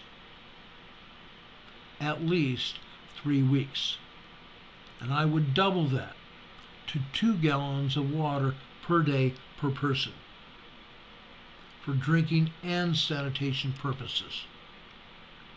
There are also some things you need to know about proper water storage. First, make sure you change your water. Make sure you use your water and then resupply your water. Now, I have water for cooking. I have separate water for my dogs. I make sure I have water for cooking and water for the dogs at least 4 months in advance. And then, when I use it, I replenish the water. I encourage you to do the same thing. You're drinking water the same way. If you use it, replenish it. Some people have a 50-gallon drum, sometimes 2 or 3 or 10 50-gallon drums on their property. They tap into that water with a water hose and water their gardens, water their lawns with. But when an emergency happens, they can shut off the water supply to those barrels, and then you have at least a 50-gallon barrel of water to water your food with, to water yourselves with, for sanitation purposes as well. You want to make sure you have water. This is absolutely essential for yourself. Okay? You need to store it. You need to store it in something that won't break, that will hold up in an earthquake situation. Plastic bottles work fine, but you get a 5 or 50-gallon drum or a large plastic jug of 5 gallons almost anywhere to store water in. I've got 5-gallon drums here where I live.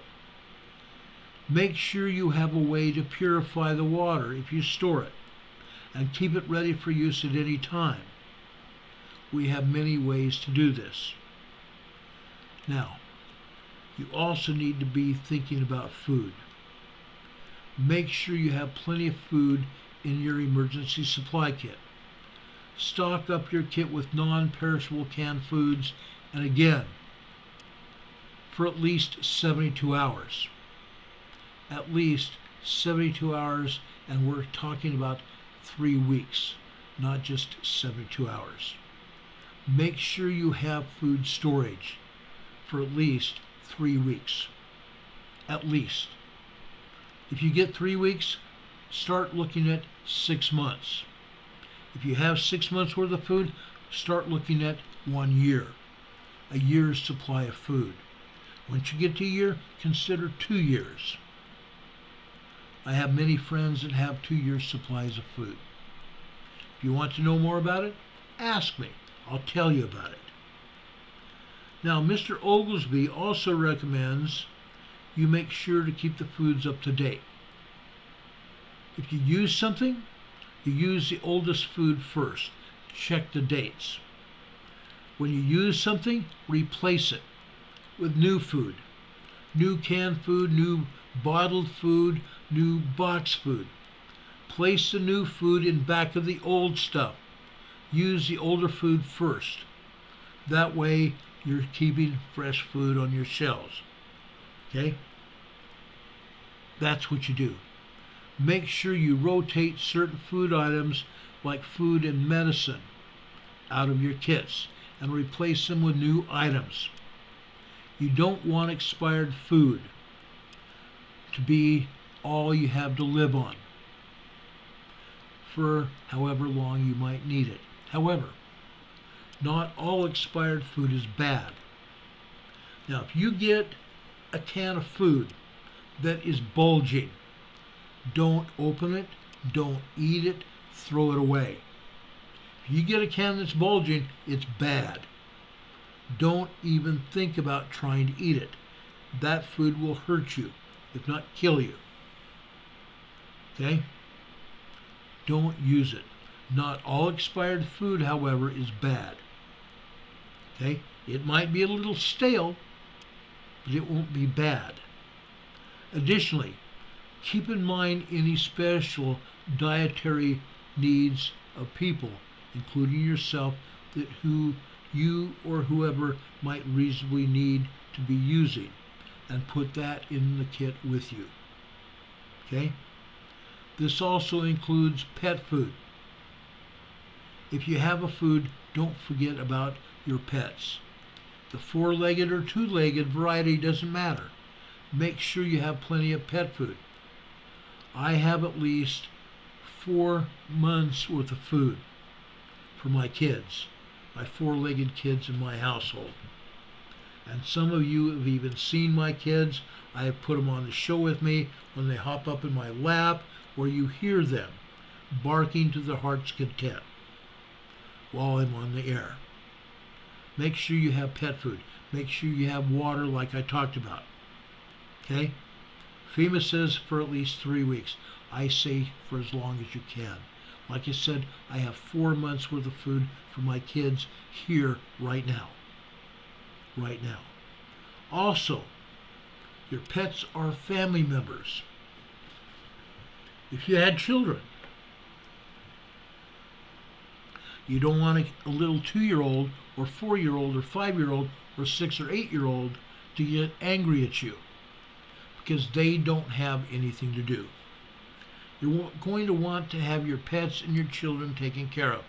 Make sure they have their favorite blankie. Make sure they have something soft to sleep on. Make sure they have their favorite toys. Make sure if you groom them, you take along your grooming products, a comb or a brush for them. That makes them feel good. Make sure you play with them. Make sure you bring a leash and a dog carrier or a pet carrier for them. Okay? In case you have to be cooped up in a gymnasium with other animals and people that allow pets to be with you, you're going to want a leash and you're going to be required to have your pets on a leash. Make sure you do that. Also remember, dogs are like us and our children. They can become easily frightened by tremendous amounts of pressure put upon them, displaced by earthquakes or other reasons. They're not going to be happy campers necessarily. Make sure you can keep them occupied and know that they are loved. Just like everyone else, make sure that everyone around you feels loved and cared for. If they need medical help, make sure you have plenty of supplies to not only treat your human family, but your 4-legged, 2-legged pets as well. Okay? Now, over the years, we have talked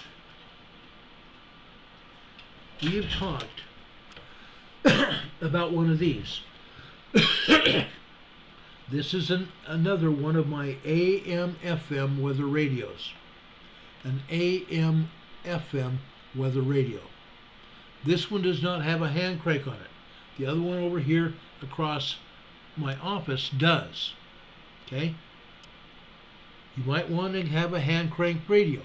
You can get them from Walmart. You can buy them at Target. You can get them at REI. You can get them, if you're in Utah, you can get them at Emergency Essentials, which is a store in Utah. Or if you want to get them from Emergency Essentials online, it's beprepared.com. You might also want to find one at radioshack.com. Yes, Radio Shack online is still open. The stores are closed, but the online store is open. Okay? You can buy these AM/FM weather radios almost anywhere. Make sure you get one. Okay? Now, we're also talking about CB and Family Radio Service handheld radios. CB and Family Radio Service handheld radios. CB radio walkie-talkies are a little bit larger. Okay? These are Family Radio Service radios right here. They will help you keep in touch with your family members. These have a range of about 2 miles. If you have a bunch of houses or large buildings between you and the person you're wanting to talk to, they won't work. These are point-to-point radios. Point-to-point radios. They're best if they're used out in the open. If the person you want to talk to is on the other side of a hill or there's a bunch of trees between you and them, they're not going to work either. This is an ideal thing if you have one of your family members out in your yard and you're going to want to talk to them. Or if you have a boat. Okay? You can get a little device, a Bluetooth device that you could put in your ear and have it connected to the radio here, with the radio in your pocket here or someplace else, and you can talk to the other person on your boat or your RV or whatever. Okay? Emergency situations mean you need to have emergency equipment. And AM/FM weather radios, CB, ham radios, or family radio service radios can come to the rescue for you. I've got all those and more. Okay? You can pick up these radios for as little as $15 or $20 for 2 of them. So you can communicate with each other. You may want to get more than 2, depending on the needs of your family. Okay? You need to consider that. We've talked about this a lot before, and I'm not going to stop talking about it. I've seen too many instances where people have not survived because they don't have the necessary equipment with them to do the job. Also, first aid kits. We in the past have talked a lot about first aid kits. A lot. Okay? Along with medications and prescription drugs and non-prescription. Standard first aid supplies include dust face coverings, dust face coverings, and gloves, and tools, an assortment of medical tools. I've got medical scissors. I have stethoscope and blood pressure cuffs. Okay? A sharp buck knife. I've got several small flashlights I can use if I need light. All kinds of scissors to cut bandages and cloth with. Okay? How about a fire extinguisher? Well, before I get into that, you need to have band-aids as well. All kinds of band-aids. Not just a straight band-aid, but maybe a butterfly bandage or something similar to that. Consider bandages and also tourniquets that can be used as bandages as well. Think about it. A fire extinguisher. I have 2 fire extinguishers here in this house. Tools. Tools. Ropes. Flashlight. Gloves. Matches. A can opener. A can opener. Don't forget a can opener. You're also going to want a wrench at least and pliers to turn off utilities with as well. Maybe even a couple different kinds of screwdrivers. Okay? A couple different kinds of screwdrivers. A flathead screwdriver and that other, oh gosh, now my mind just went blank on me. The other screwdriver as well. Okay? Think about that. You're going to want to have those. Okay? Hygienic supplies. You'll need hygienic supplies. Now, during the pandemic, people had a run on toilet paper at all the stores. All the stores were out of paper products of any kind. Paper plates, paper cups, toilet paper, paper towels, anything paper was gone. Make sure you have essentials such as toilet paper and moist towelettes and feminine products. As gross as it might seem to talk about, a bucket will come in just as handy as a designated waste disposal receptacle. Okay? A makeshift toilet. Go over to Home Depot. Buy yourself a 5-gallon plastic can. A 5-gallon plastic can. Okay? Make sure you go get some black plastic bags. Make sure you have some kitty litter or a lot of sawdust. Okay? Go buy a $5 toilet seat. All of a sudden you have your own camp toilet or your emergency toilet. Okay? Very interesting, and it's easy to do. Make sure you have disinfectant products, hand sanitizers, maybe even Lysol spray for that makeshift toilet, even chlorine bleach. And again, don't forget your pets. have poop bags. I have a large supply of poop bags that I got at a Dollar General store. What did I pay for them? $1. And I have a large supply of poop bags. Okay? Also, you're going to want to have clothing. We've already entered the winter season, especially the northern tier of states. Washington, Idaho, Utah, Montana, Wyoming, North Dakota, South Dakota, Minnesota, Michigan, Wisconsin. The upper tier of states, you're getting winter snow. Canada, you're seeing winter snow. You're going to need at least one change of clothing per person. It's best that it be a long sleeve shirt, long pants, and boots. Think about your favorite clothing. Okay? Your favorite clothing for climates, including sweaters and rain jackets or any other cold weather climate clothing. Proper bedding. At least a sleeping bag and blanket would be ideal for each person. You may need multiple blankets depending on where you're going to live. Okay? Lastly, include personal documents.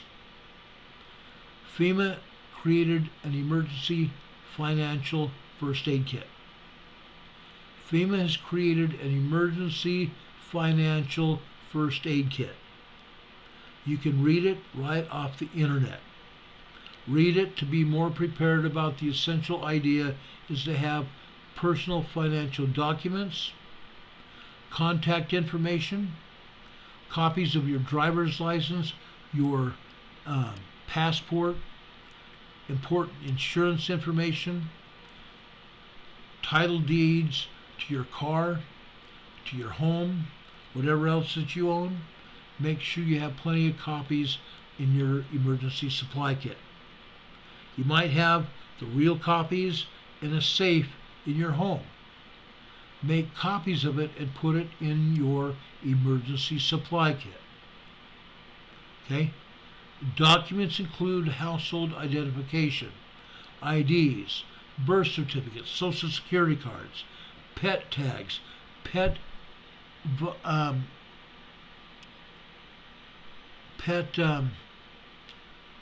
injection information, as well as your own children and yourselves.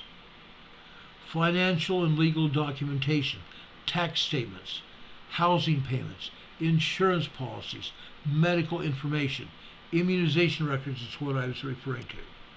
Okay? Copies of health insurance cards, etc. Household contact information, including banking institutions, healthcare and service providers, as well as emergency contact information for the police and fire and paramedics, and your local schools for your children as well. Keep this in mind. This is the bare minimum of information. This is the bare minimum.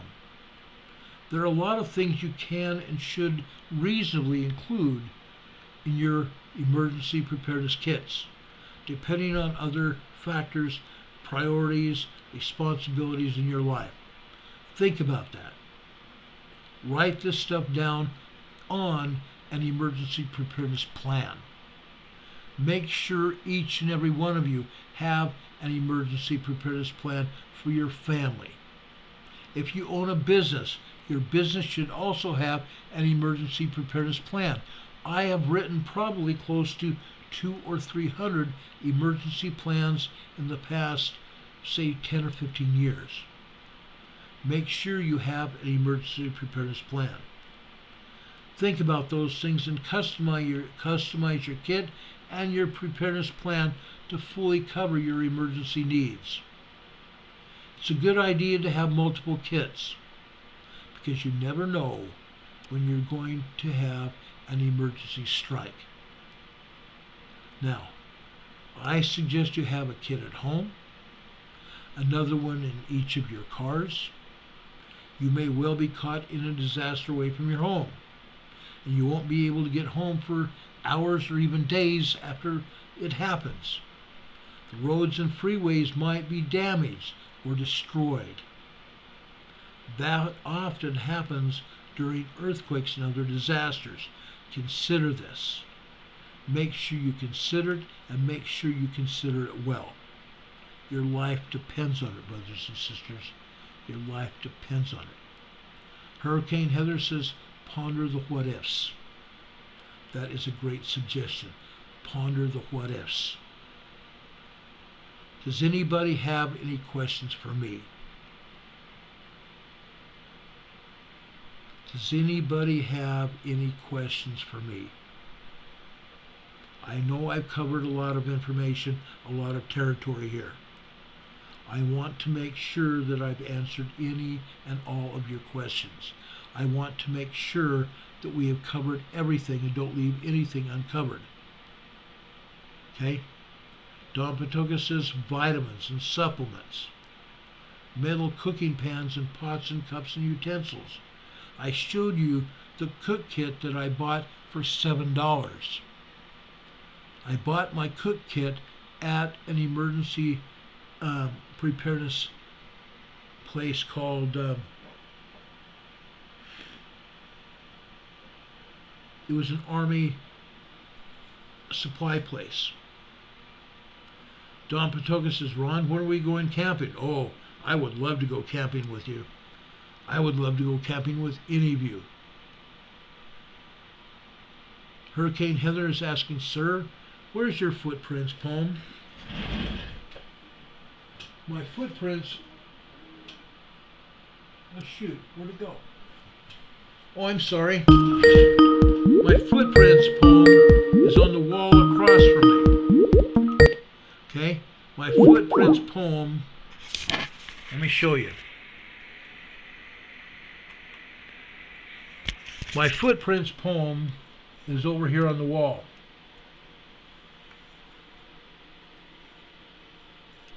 Okay? Like I said, I move things around here. My footprints poem is on that other wall here. I haven't forgotten it. I do have it. I appreciate you asking about it, though. I do have it. Texas Lady says there's an online site that offers antibiotics for emergencies with a book of what they are for in emergencies. I absolutely love that. That's a great idea. Now, in Utah, you can get this online. doTERRA Essential Oils has an emergency book. It's about this thick. It's about that thick and about this big. Okay? It's how to use essential oils for emergencies. I have 2 books. I have an older version and I have an up-to-date version as well. Those things can be very valuable to you. I use essential oils every day now. I use essential oils every day. If you use essential oils, make sure you have that book to be able to figure out what you're going to need and what you have and what you're going to need to use them for. Okay? Don Patoka says JASE or JSE Medical for antibiotics. That's a good idea. That's a great idea. JASE Medical for antibiotics.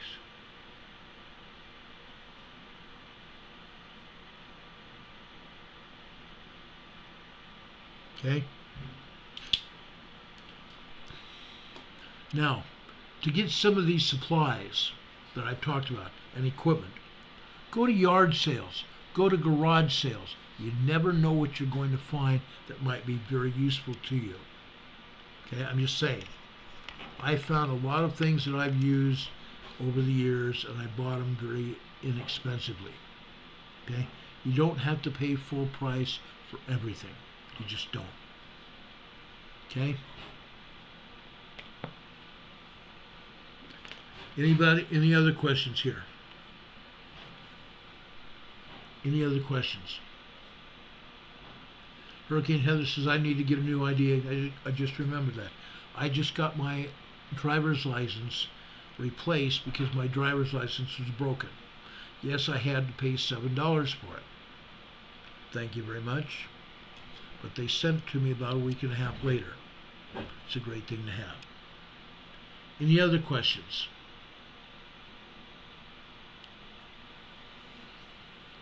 Any other questions? Okay, if not, guys, it's been a good evening here. I know we've gone long past what our normal time would be, but I think we did a good job here. Folks, we have a lot of other things to talk about politically as well. All kinds of things are happening, and I'm going to possibly even be coming on here tomorrow night to talk about that. I don't know what time yet. I may have a special guest to talk about it, but politically, we are in a world of trouble. And I want to make that very clear. But I'm not going to talk about that tonight. Linda Covington says, how about a large black Sharpie? I agree.